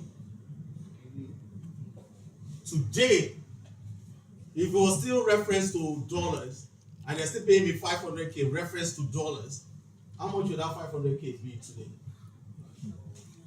500K times 1,000, that would have been what? 800 million. Exactly. But if I was still there, they would just say inflation had moved up by 10% or 20%, so we're increasing your salary by 10%. So even if they moved it up from that time to now, that's about 11 years, by every 10%, let's say it doubled, matter what? 120 million to 800 million. What's my point exactly? Whatever you heard in Naira, start thinking. I know I hope CBN will not catch you. Start thinking of what? How to invest in USD. Be disciplined about it. Habits. It is not the amount that matters, but it is the discipline and the habit of converting some of your money to USD to buy USD instruments. All of you here, you use Amazon, AWS. All of you here, you use Microsoft, right? All their solutions. All of you here, you use what? Netflix. You use Meta, WhatsApp. So why can't you invest in them? Do you think they are going anywhere? Do you think they are going anywhere?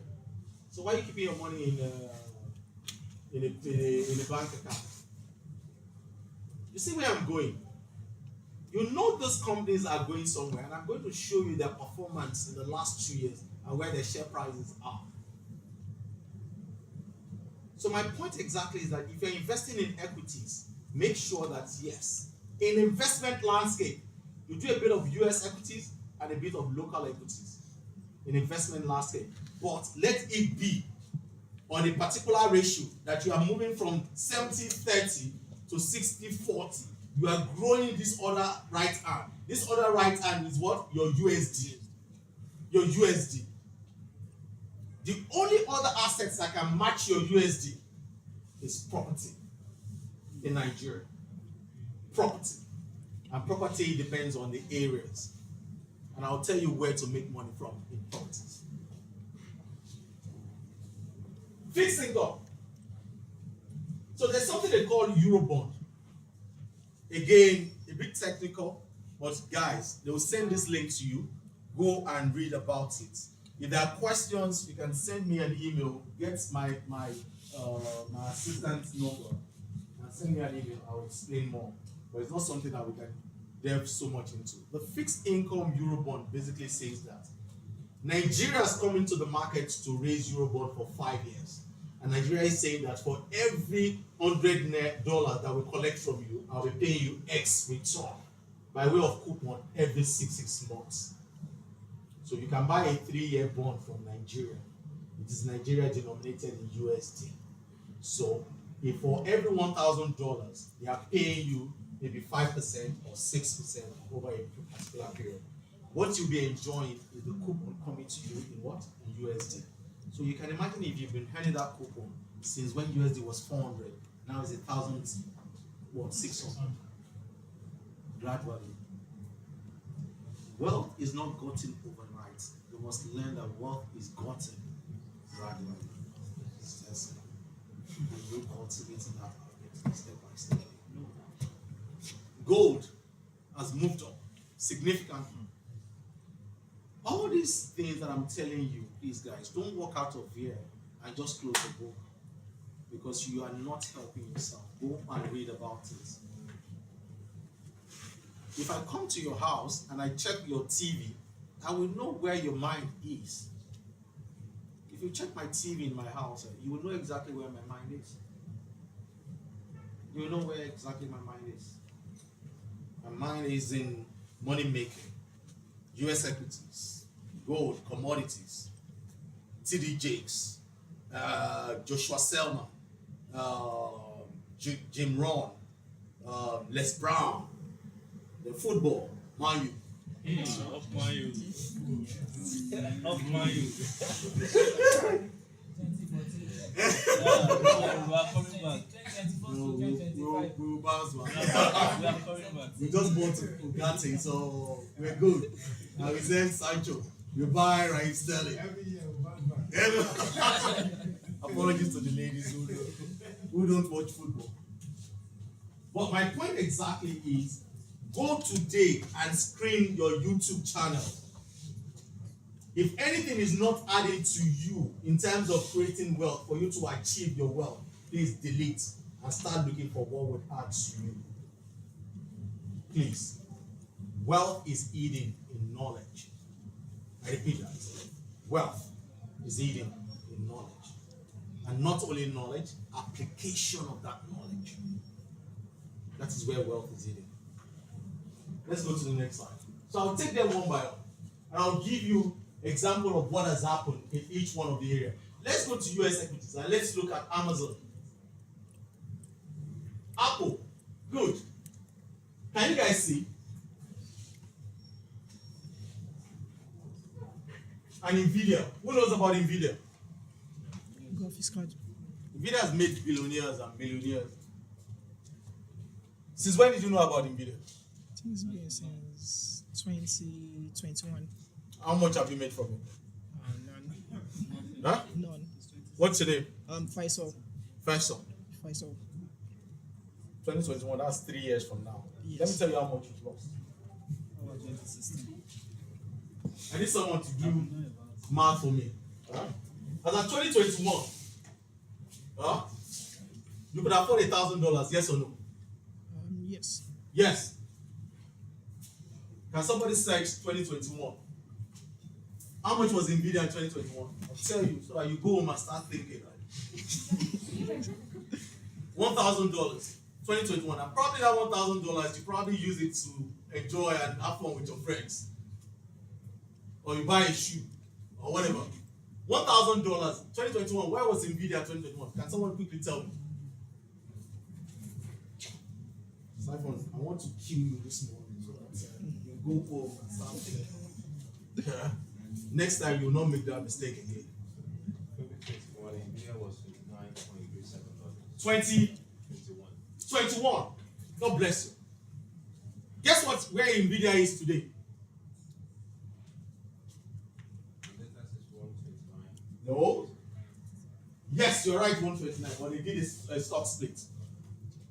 So Nvidia today has crossed 1,000. It's about 1,200. But because of the stock split of 1 for 10, for every 10, or no, every 1, you have 10. All right? Or is it the other way? So now it's at 120.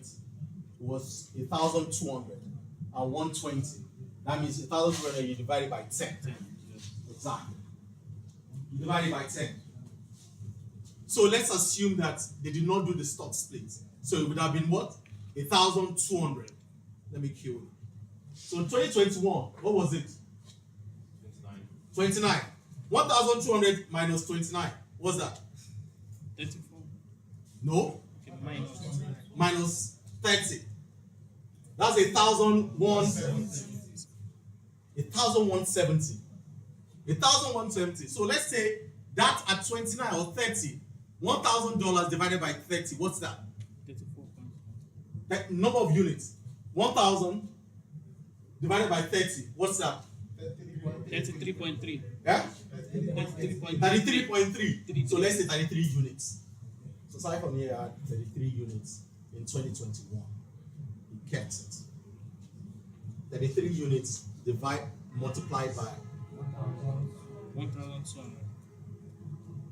no, multiplied by 1,170. That's 38,610. See your life. Multiplied by 1,600.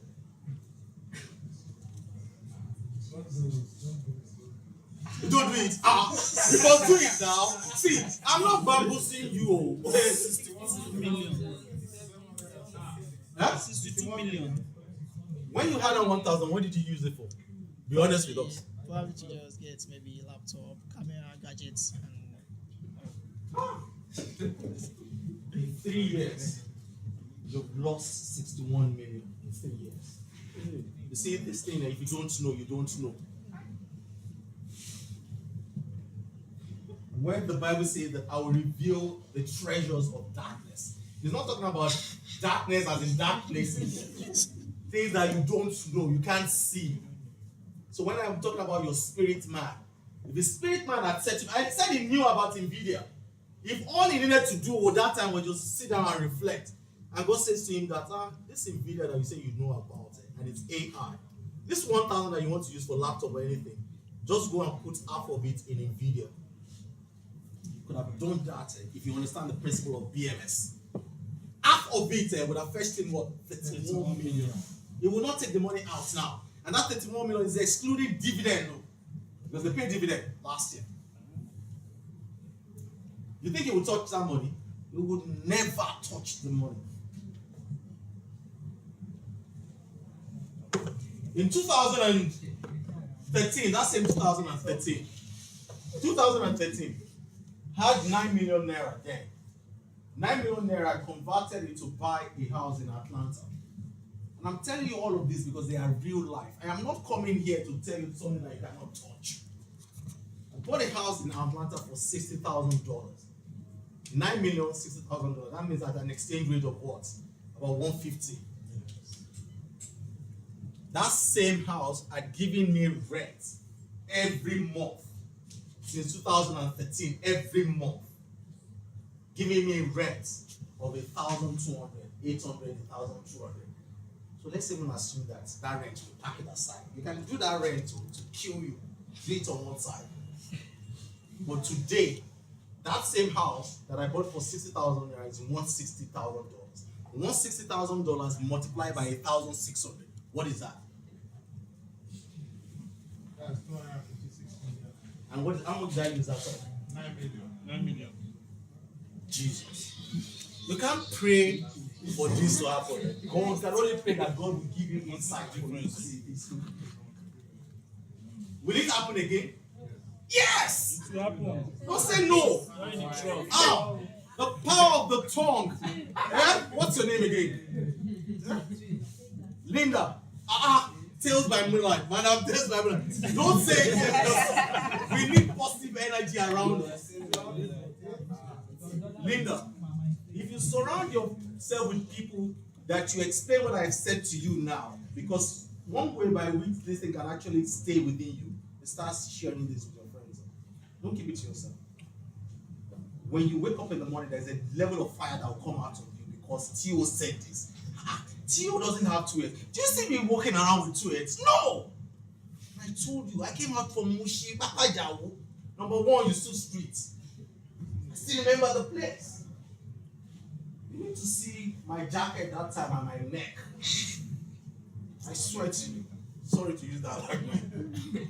But what am I bringing to your knowledge now? Nobody gave me that opportunity. I searched for it myself. You guys are having it on a platter. I'm telling you what would happen again. They said trend is your friend. This thing will happen again. From 900 to 250 million. That's excluding all the interest. I'm sorry, all the rental for the last 14 years. Or the last 11 years from 2013. Or what he has lost. You think if he goes back home now, he won't recalibrate and think about it and say to himself that I cannot afford to miss out on this again. Especially now that one, you will get married, you will have children, you will need money for them. Now, all these mistakes you made, we can forgive you, but as you move closer to you setting up your family, we can't forgive you. Your risk error or your error to mistakes will be limited. Because your wife will not forgive you. Women don't forgive. Especially when you cannot, deliver in the house. It's not about delivering in the other room, but you need to deliver in the main room. The main room is in the sitting room or the dining room where conversations are. And they have conversations about children's school fees. We want our children to go to the best schools, whether in Nigeria or abroad. Why? Because their own generation, the competition there is going to be what? Massive. Extremely. When we were growing up, right? We didn't have so much competition. Now we are having that competition. In your own generation, right? Where the programming you're doing, you think you're the only one doing it? 1,000,001 people. So the question is, how do you set yourself? So the exposure you are going to give your children will be greater than what your mom or dad gave you. And to set them apart is the foundation you're giving them. When my wife and I got married, I didn't have this conversation that, see, our children were going to go to this school, blah, blah, blah. It was later when the money was coming. But now, before you marry any babe, you must sit down together.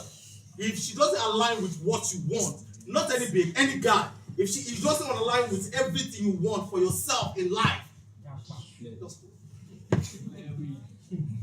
Because there are some spouses that are dream killers, idea killers. They will frustrate you. They cannot see what you're saying. They say two shall become one. So if you guys are one and one of them is dragging you down, they're in trouble. You can only marry someone who inspires you.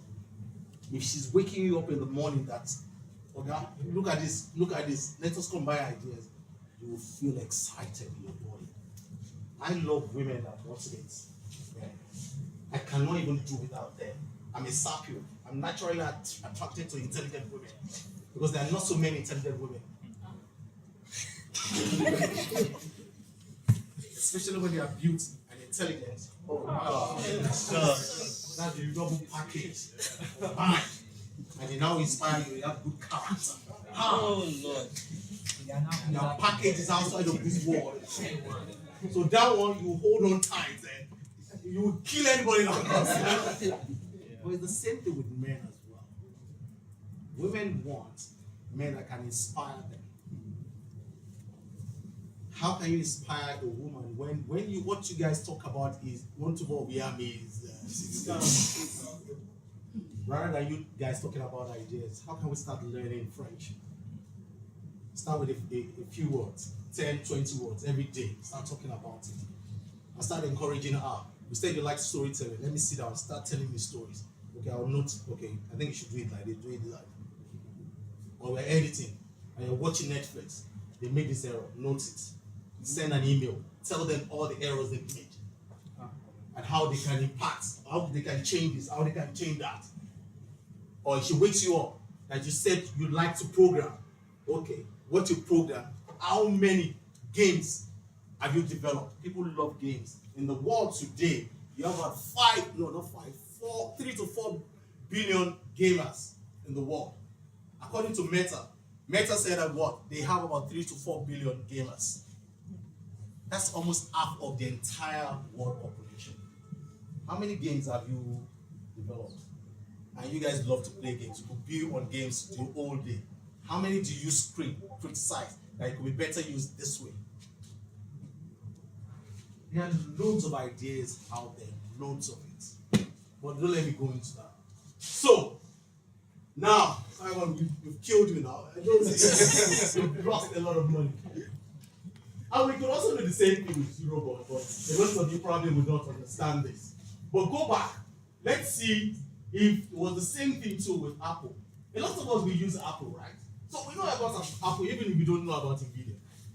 So the Apple that you bought one in 2013. What model came out in 2013? Or let's see we go to the recent one. This is your Apple, right? The guy is scared.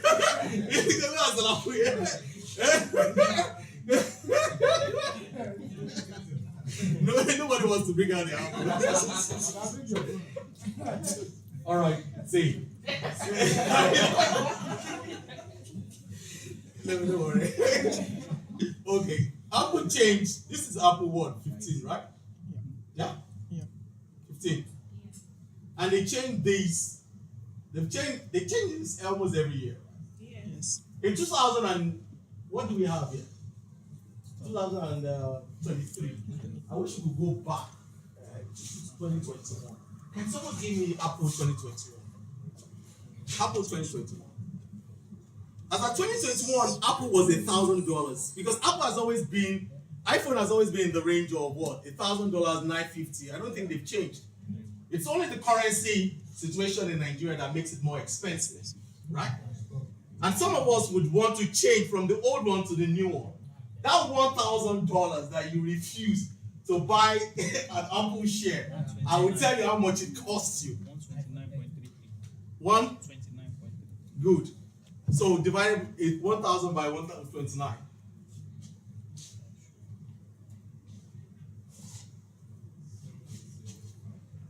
$7.75. Okay. 7.75, Gabby. So let's say 8 units. Right now, where is Apple? 8 units times 220.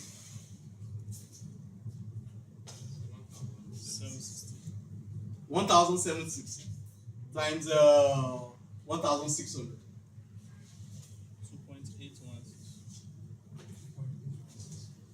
2.816 on just 8 units.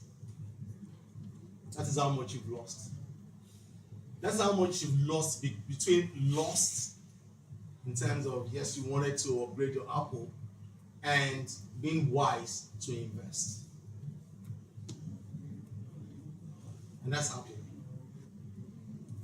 And that's even assuming Apple did not do a reconstruction. I think they did about that time, but of course it could have been more. But what is my point exactly? As you continue to earn more money, please let us begin to convert into dollars and what? And buy.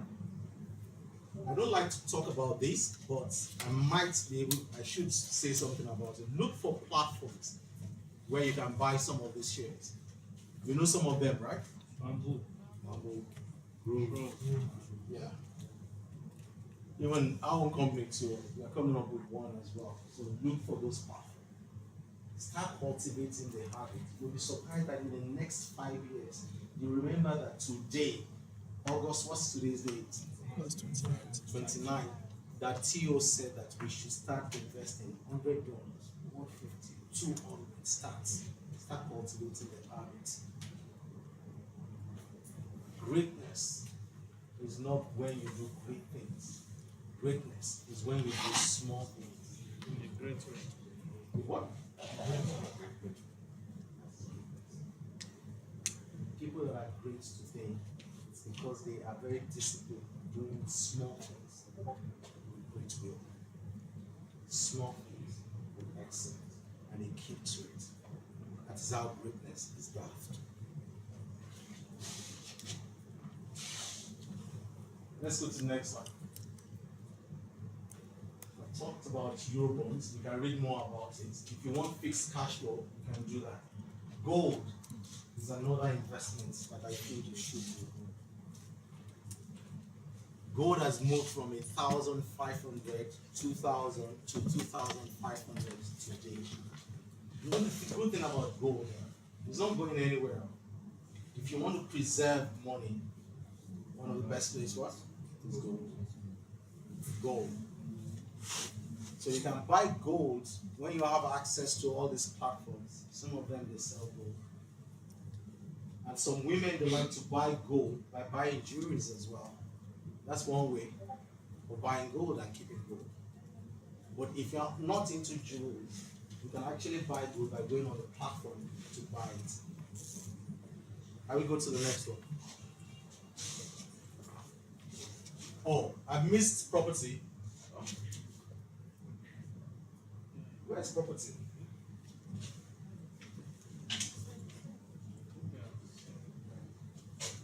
Sorry.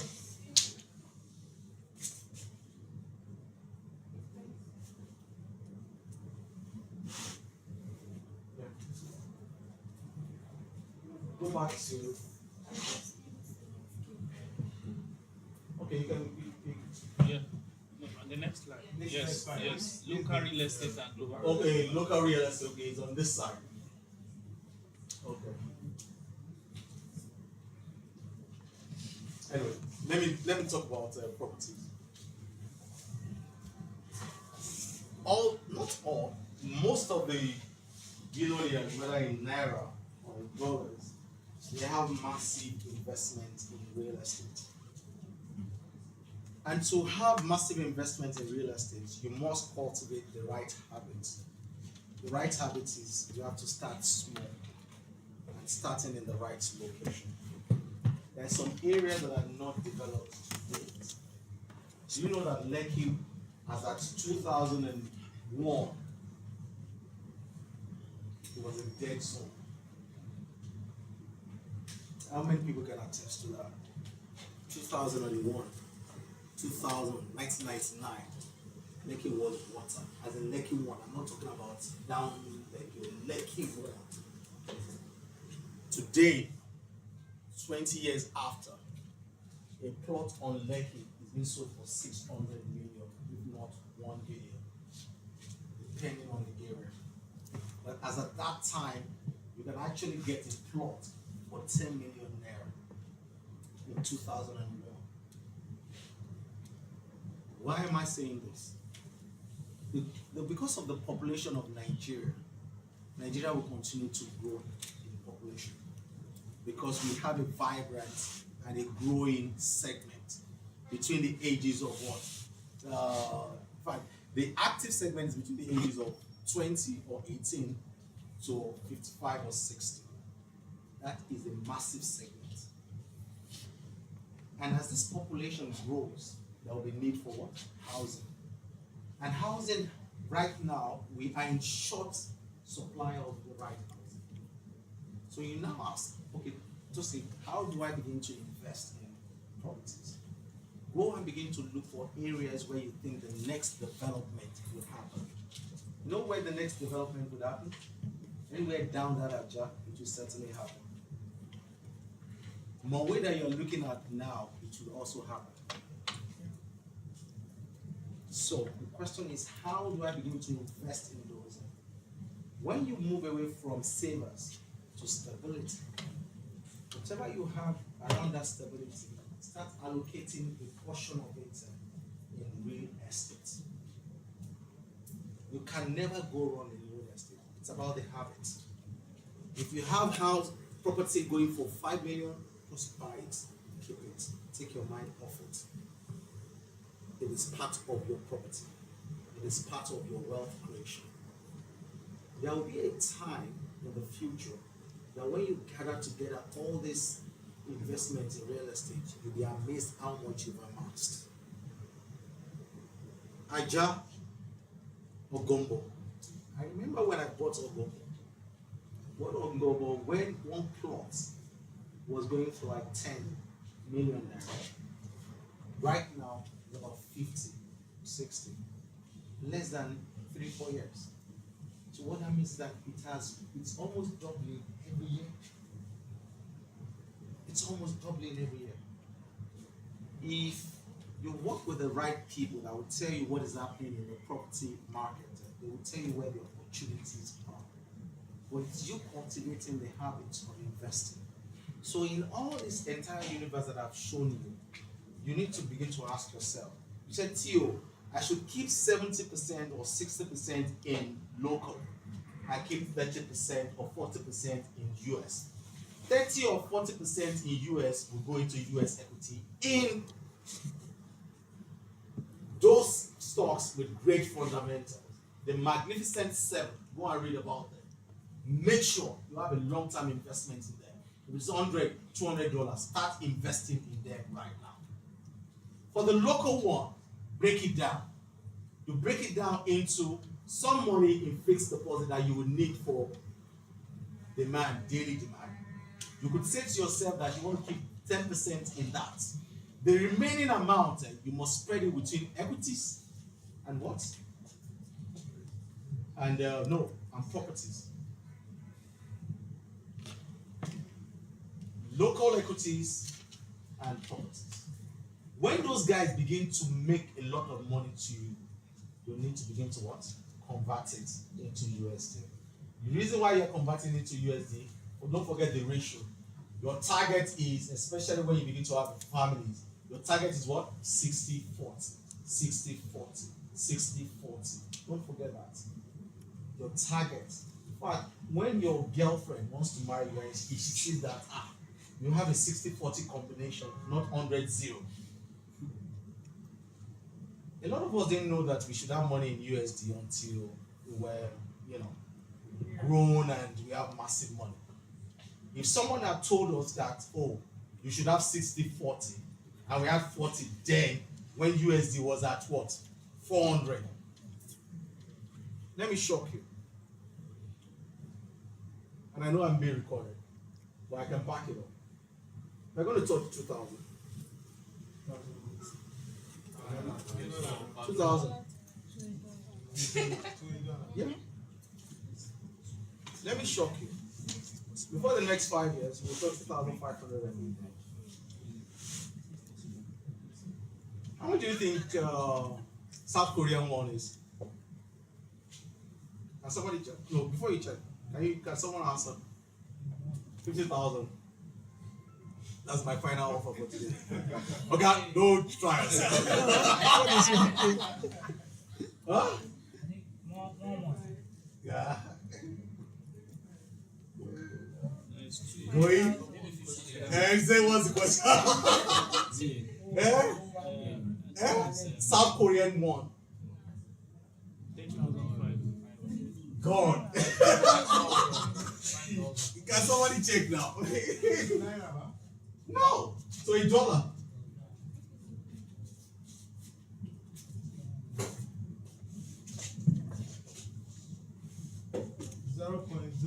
No, now it's $1. That's you converting the other way. Okay. $1 to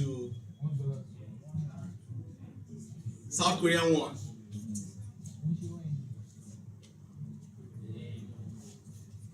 So what you do is that you change it. You put dollar, then dollar becomes your direct.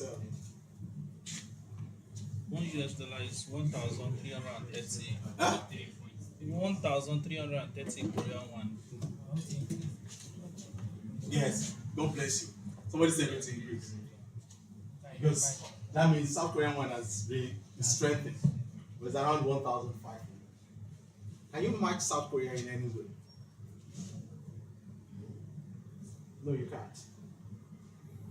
South Korea is the top 5 largest exporter in the world. Or top 10, to extend it. They export so many things, even including crude oil, refined oil. Why am I saying this? Nigeria is a consuming nation. We consume. We don't produce. Guess who is going to consume more? Generation behind us. Because our father and our generation, we did not consume so much of imported products. But you guys are going to consume a lot of imported products. Oh, Jesus. before we started buying iPhone, it took us a bit of time, right? I was probably working with Oshoric back in 2000 and no 2000 1999 2000. My first phone then was a Sergeant in 2000. That was the first time.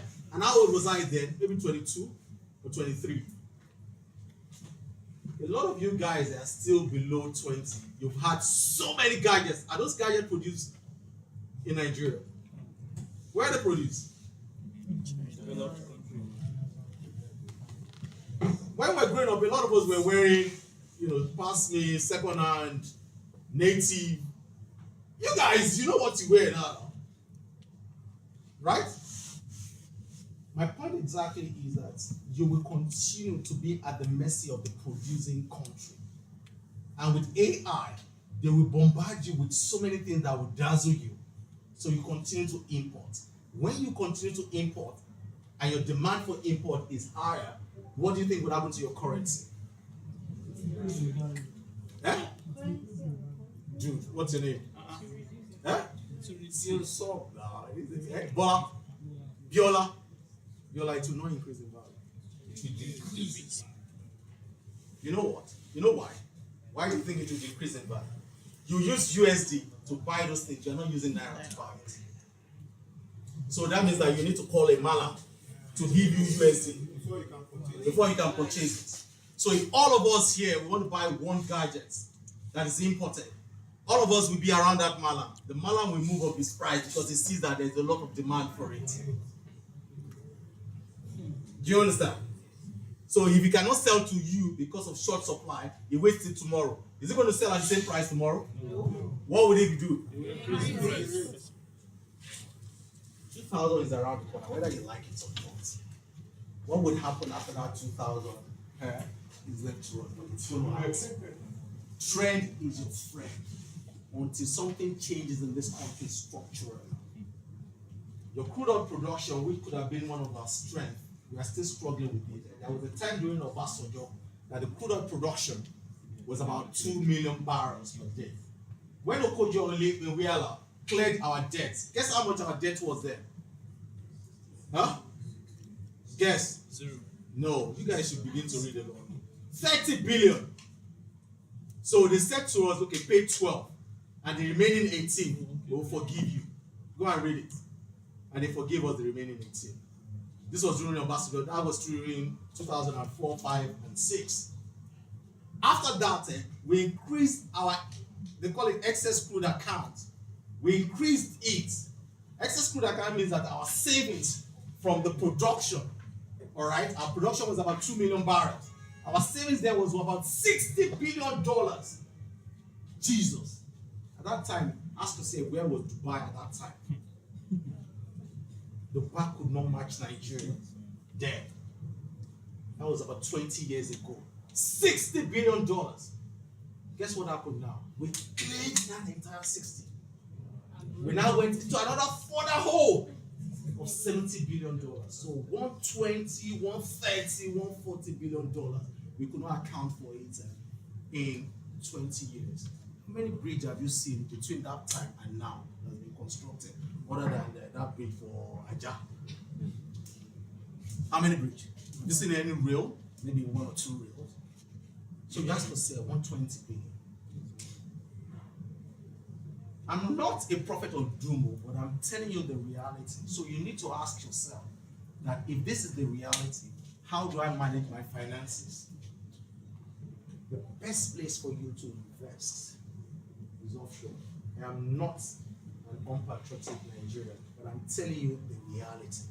If you want to protect what you have, you need to begin to dollarize what you have. If you don't dollarize what you have, your 100K today, dollarize it in the next few months and ask yourself if it's still 100K. If it is not, then you need to do 60-40, 60-40, 60-40, 60-40. There's a lot more, but for want of time, I'd like to stop here. If you have any questions.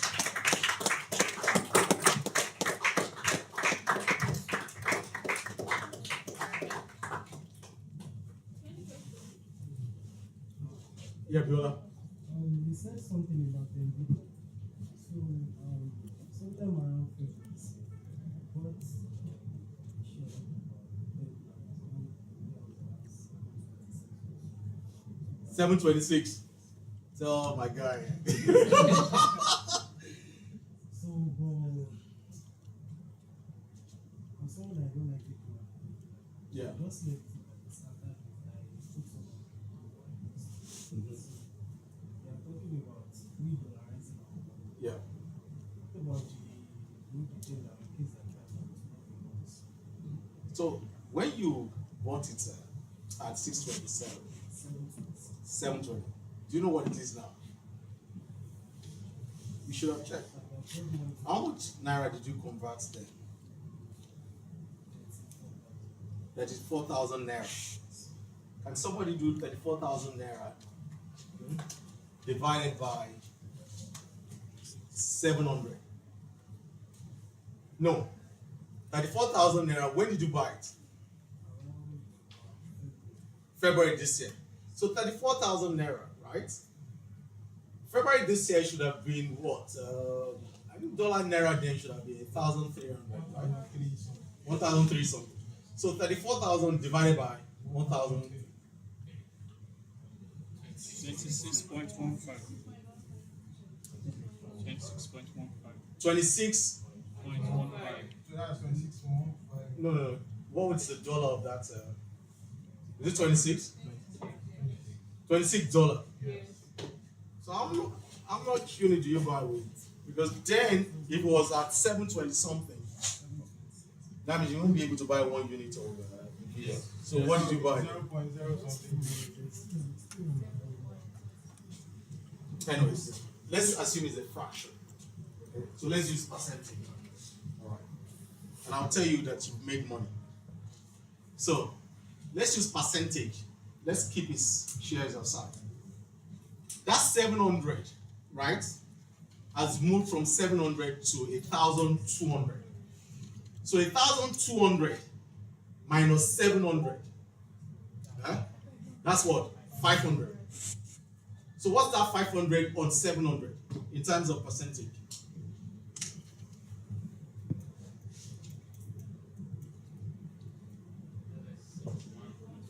%. That's one. Keep it on one side. You bought it at 1,300, the dollar. So you now have another 300 on 1,300 because dollar now is 1.6. 300 on another on 1,300. What's that?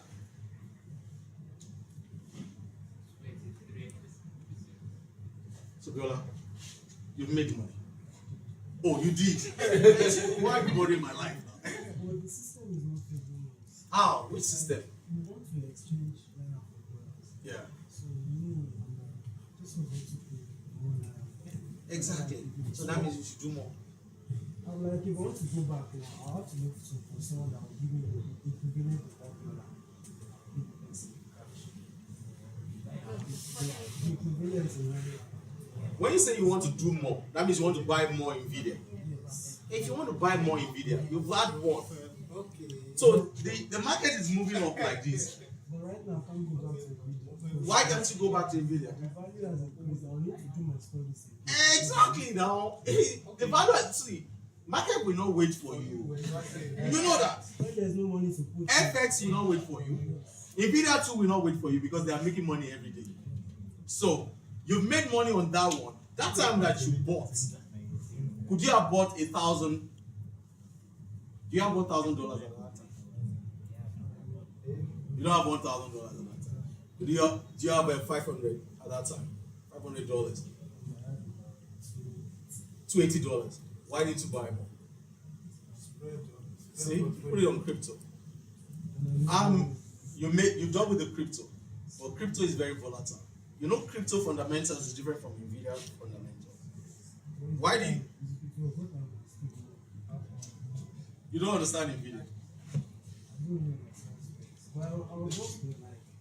When you buy a stock, you are not buying the share price of the stock, please. You are buying the company, and you are buying the fundamentals of the company. So when you were buying, you thought you were buying the share price. You fail to understand you are buying the fundamentals of the stock. Nvidia is one of the biggest companies in the world today, and it's pivotal to the growth of other companies. If you don't know about Nvidia, go and read about it. Me, I sleep, breathe, eat Nvidia. I could not go to bed yesterday until 1 a.m. Why? Because of Nvidia. The result came out at 9 o'clock yesterday. I was watching markets till the Asian market opens around 12. I was still doing financial analysis. This morning when I woke up with my tea. By 9 o'clock, we are already on a conference call talking about Nvidia. Nvidia is the number 3 biggest what's it called now, company in the world after Apple and Microsoft. Number 3. Guess what? Nvidia was a gaming company before. Before they now started using their GPU and their data centers. Nvidia controls 90% of the market of chips for AI. If you don't understand the principle or the concept of AI, let me give you an example. A 3-year-old, and I think I mentioned this last session, I don't know if I did. A 3-year-old cannot control, compute, or use Google search on a laptop, right? I'm trying to show you the adoption, the massive adoption of AI. But at the age of 3, you can speak, right? Yes. Good. That means that the child can actually practically sit down or in his or her crèche and say to the IoT of things around him or her, where's mommy? Mommy, please, can you come over? And he comes over. 3-year-old can actually order food, that I need my baby food done. A 3-year-old can do anything if he can speak. Why? Because IoT of things will program when the babe needs food, and that program goes into your fridge, searches that, oh, we don't have baby milk, sends to Amazon that we need baby milk, what? Delivered. And when the baby milk comes, the robot can actually feed the baby without the mother coming. 3 years old. At our level, you still need to type and Google and search for restaurants. You don't need to. Most of the houses that are being built now, you know the automation. Before now, all of us would like to play with our key. This is the key to my house. You don't need that. Fingerprint. You can actually walk into your house and say blinds. The blinds can even set the time during the day that it goes off and it comes down. You could even walk into your kitchen and ask your kitchen, do I have pepper in my kitchen? Say, yes, you have pepper in the kitchen. Huh. You think AI is a joke? Hey, you guys don't know what we're dealing with here. With AI, there are wars that are going to be won without a fire being shot. Without the foot soldiers. The drones, with drones controlled by AI and everything, they can wipe out anywhere. AI is the next big thing, revolution. Early 90s, what was the revolution in early 90s? No, it was internet. A lot of us didn't know about it. Jeff Bezos, when he started his book, he literally leveraged on internet to scale his book sales. Those people understood how powerful the leverage of using internet at the time. AI is bigger, multiple times than internet. You don't want to understand.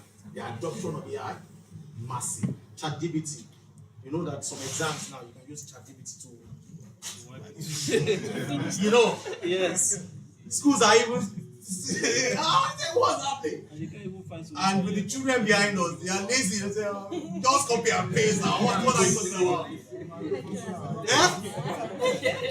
So tell me, wouldn't you want to support something like that or big demand for it? So those producing ChatGPT, they see high demand coming from it. In fact, if you go on your WhatsApp now and you have that button that says AI, a lot that you can do with that will generate a lot more patronage. So Meta now they're seeing a lot more traction on WhatsApp now than before. Because that thing just came out about 3 or 4 months ago. And I just woke up and said, what's this one now? And I started playing with it. It could do a lot of things. I was asking my team, I said to them that, prepare a document on controls that we should set in place. And they were saying, it took them 1 week. That day, I'd already gotten the stuff. Why? I just went to the chat GPT, gave me a framework. So if you ask someone to do something and it's taking 1 week, and say, go on chat GPT. It's there now. And with your programming, the most important thing about programming is what? Iteration. Yes. What does iteration do? They say practice make perfect. The same thing with iteration. It makes it better. So if there are flaws now, it can only be better. Meta.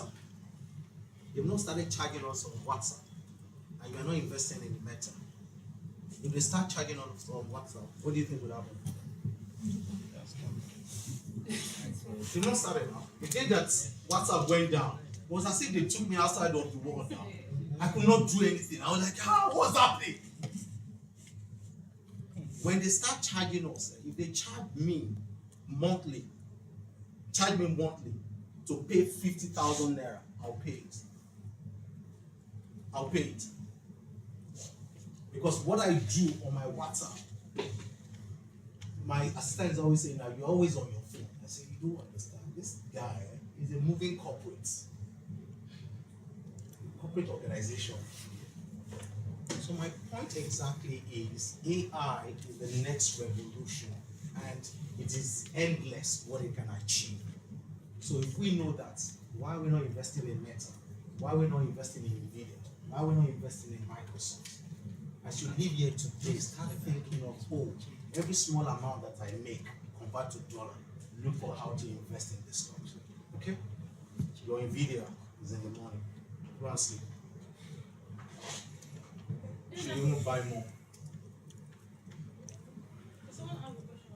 Say, because I have 1 million naira now, what can I do to multiply it in a practical sense? Yeah, in the practical sense.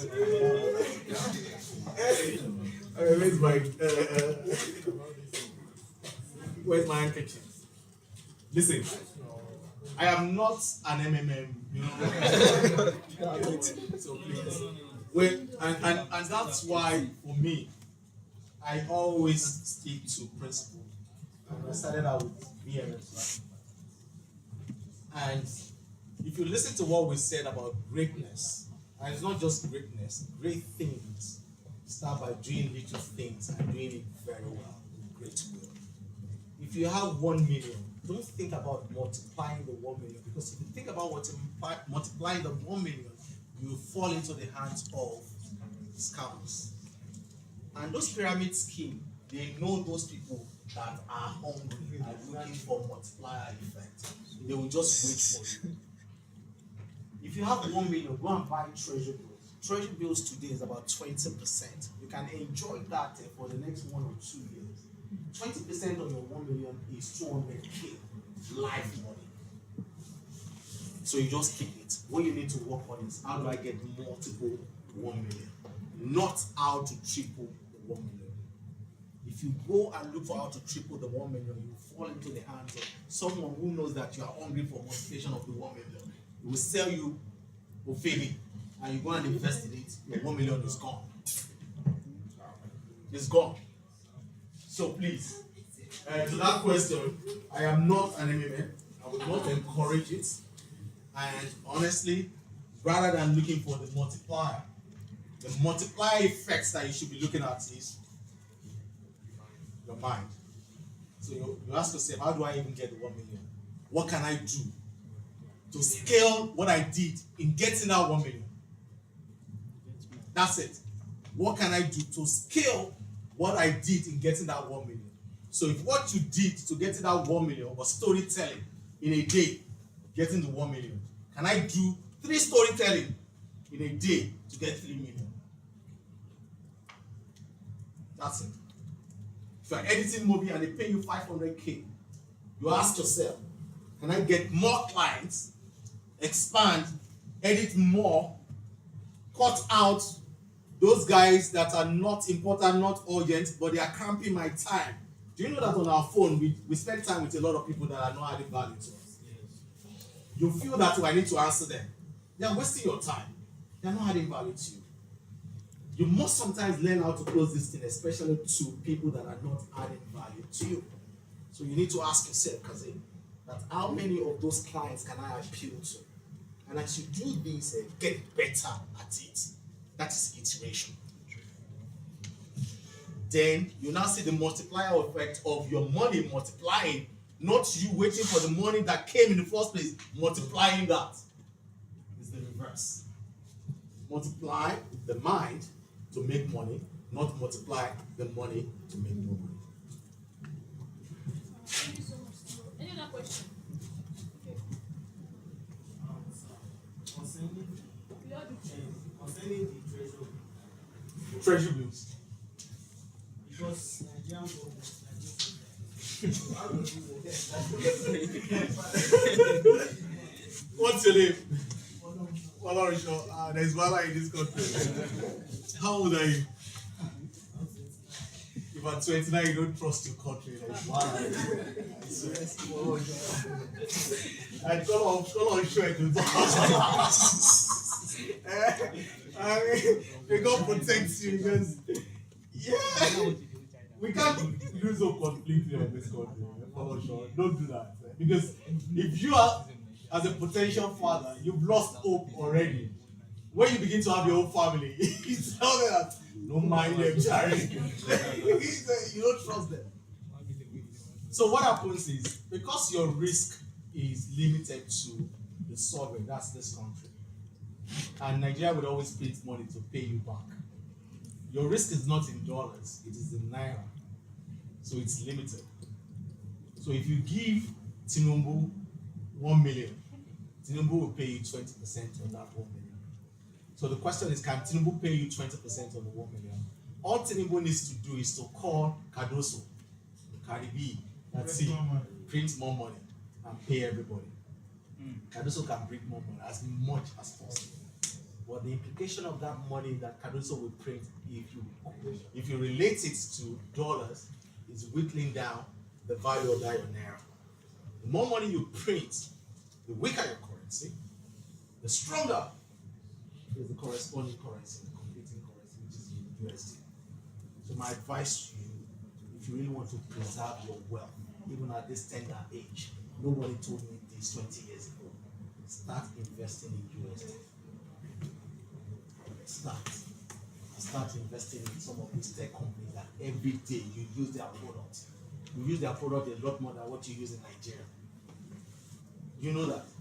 You probably go to bank or do transfer 1 or 2 times through Access or any one of those guys. But your AWS, you are using it every day. Every day. Amazon, Netflix, Google. You use Google every day. You search every day. Now AI being introduced. And AI sits on your video. All of those products, you use them. And guess who is going to use them a lot more? Your children. So when you look at the long-term value of those companies, it's just going to continue going on. Our children now, when they go to any place without Wi-Fi, it's as if you've taken them a fish out of the water. When we were growing up, what was Wi-Fi? For Mushi, I just wear my boxers like this. I'll play with tire, play snooker, or table soccer. There was nothing like Wi-Fi. Yeah, I'll go play tennis. I will bet. That was how I got my table tennis skills from. I was telling my sister, he said, this guy, that's when we took you out of Bushi, you are just a bushman. I said, but my point is, a lot has happened and a lot more will happen.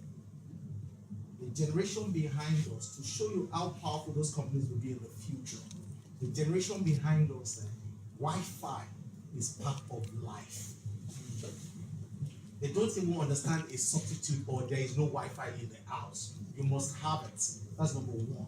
Number two, every child now, and I'm sure the same thing with you, they speak or relate with everybody all over the world.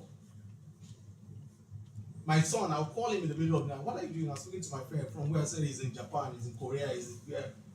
When I was growing up, My friends are just my next door neighbor and those guys. And all of those things that they sit on this magnificent seven, each one of them you are producing stuff for us. Amazon, if you want your product delivered on time, they will give you your product delivered on time. Before now, it was through DHL and all of those things now. And it would take you what? A long time for them to bring it. You can actually right now order for anything and Amazon will deliver to you in your house, right? Exactly. So why won't you use Amazon? Netflix. Before now, you have to go to a video club to go and borrow all those. Yeah. Yeah. Exactly. All those CD. Right now, many movies are on the screen for you. So you need to look at where those companies are going and ask yourself, who is using them globally? When Meta came out with their results, they said they have active users, active 5 billion, 4 point something to 5 billion active users. Do the numbers. Active. I'm not saying registered users. You guys know the difference now. Yes. When you develop a product and you say registered users and you say active or converted users, a lot of people will sell on the basis of registered users, right? Just to get investors in. You know now. But active users, 4 point something billion. The whole of Africa is 1 point something. The whole of China is 1 point something. The whole of America is 300, right? And 50. The whole of Europe is 1 point something. So you can imagine the dominance. If those guys decide to shut down the entire 4 point something, do you know what would happen in this world? And you are not investing in that company, you must be smoking something. Sorry, I have a question. As regards to TV, so you know we have inflation rates as well. Yeah. Right? Dealing with us generally. So let's say, okay, maybe you want to invest 1 million and you collected your 200,000. So in some cases, the 1 million you are expecting at the end of the day, Yeah. the value of what you can use 1 million to do when you invest it. Yeah. You understand? So because I have something like that, we have a contribution with my friend. Yeah. So I collect January. So I wanted to use the money to do something. Yeah. So I collect. One of my friends said I should give him that January. I said no. He said he wanted to purchase a car. Yeah. So I need that money. So when I did that, I used the money for something. That around March. Yeah. The thing I used the money for has doubled. Yeah. You understand? Mm-hmm. As dog. So he was saying that he wants to purchase the car at some price. So as at January, he said the price of that car is above 40. So I'm thinking about that treasury bill. Yeah. When you invest that 1 million, that the value of that 1 million will drop before you collect the money. You're So right. how do we deal with the inflation rate and the investment? You understand? Yeah. Because I believe if you buy a land with 1 million, 1 year you will know that okay, at least but when you invest in TB and you collecting your 1 million back will not even match up with what you can buy You're when right. you invested. You're right. So when I started out, I said savers. See, when you are in the saver stage, there are a lot of headwinds to you. The headwinds, what I mean by headwinds, will be challenges in terms of the price of goods. But you need to cultivate the habit of keeping that money as is and see how you can build it rapidly. If when you are saving, you have an alternative use for that money, please don't save, use it if it is something that is productive. You see, using that money to go and buy another shirt for $500 is not a good use of that money. So I'm assuming that when you said that, oh, you had this thrift society and it was time for you, and what you wanted to use the money for is something that is productive. That's why you missed out on the opportunity. My advice would have been that, oh, you take the money out and go and use it for something that is productive. I said I used it for Good. what I want. So you need to understand that in an inflationary period, right, always compare your savings to productive assets. So I'm assuming this must be a productive asset, because if it was for consumption, don't even beat yourself up about it, because what you've done is you've saved money. Because the consumption, you eat it and you pull it out, that's all. You wear a shirt, the next 6 months, another trend is out. You buy a phone, in the next 1 or 2 years, another one is out. You've lost the opportunity of saving, which is the discipline we are trying to instill. But if it's for a productive use or assets, then you can compare both of them. One other thing you could have done is buy dollars. 1 million would fetch you less than $1,000, right? It would fetch you maybe about 500 something. January it was 1 month. Exactly. You could have bought dollars then. Then you begin to ask yourself, okay, what should I invest that dollar in? If you can buy any one of these shares, fine. You can invest it in a fixed deposit USD with a bank.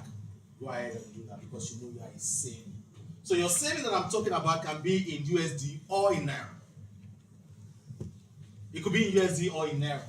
So if you're not doing the treasury bills there, convert it to dollars and put it in your dollar DOM account and start growing it.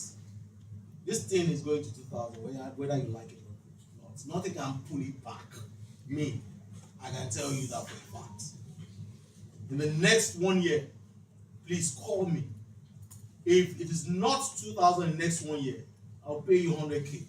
The reason why I'm saying this, I have friends that did it because they introduced me to it. But on the long run, they said they decided to go for something like a landed property or buying something. Because at the end of the day, when they want to collect their return, dollar is above where they invested. So instead, they should have bought dollar instead of doing it. See, it's just because this is a closed thing, and I'm hoping that they don't publish it, so that they don't come after me. It's the No truth. problem. It's the truth. We've seen it. Some of us have seen dollar at 150, at 300. Before COVID, dollar was about 300. And if they had told you before COVID that dollar could get to I was checking my charts yesterday. So I wanted to buy something at AliExpress. Yeah. I was negotiating with someone 330. Yeah. At 2020, the chart is on my phone. 330. So I was telling my wife that this thing we are talking about 1,006 now. 330 as at 2020, March 2020. Do you know that 1,006, every one of us is calm?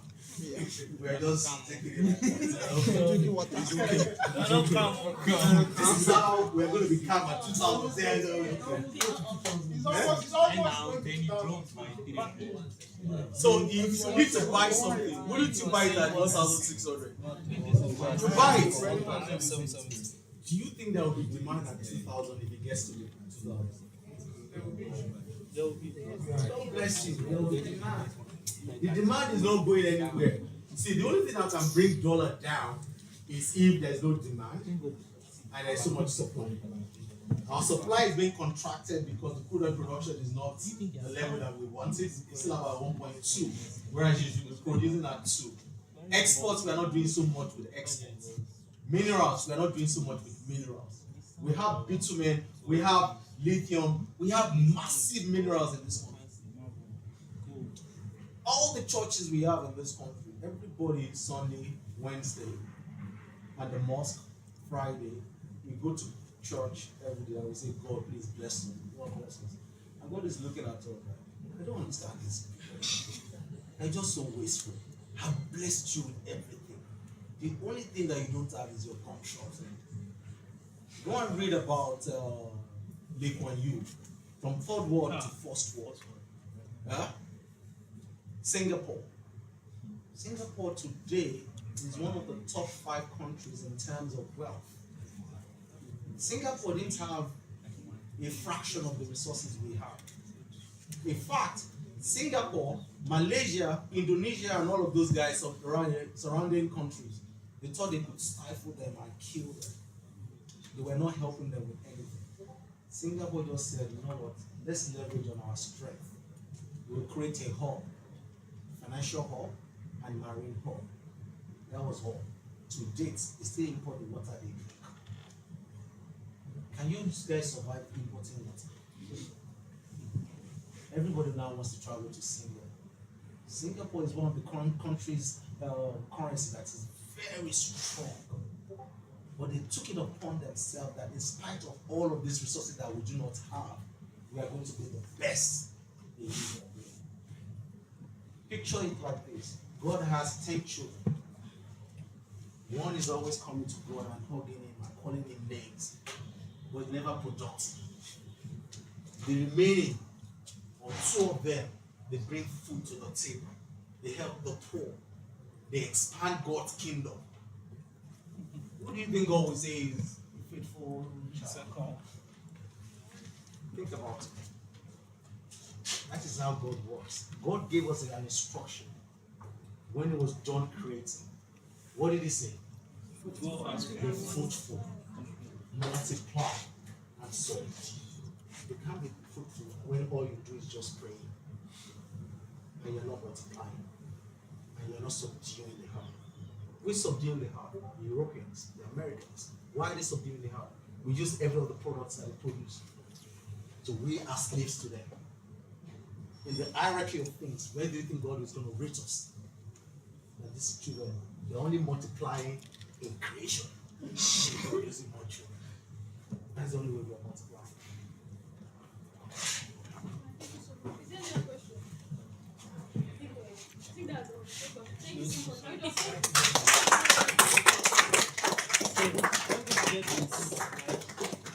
Get the slides. this slide, yes, sure. Send the slides to you. Thank you guys. Thank you very much. Thank you so much, sir.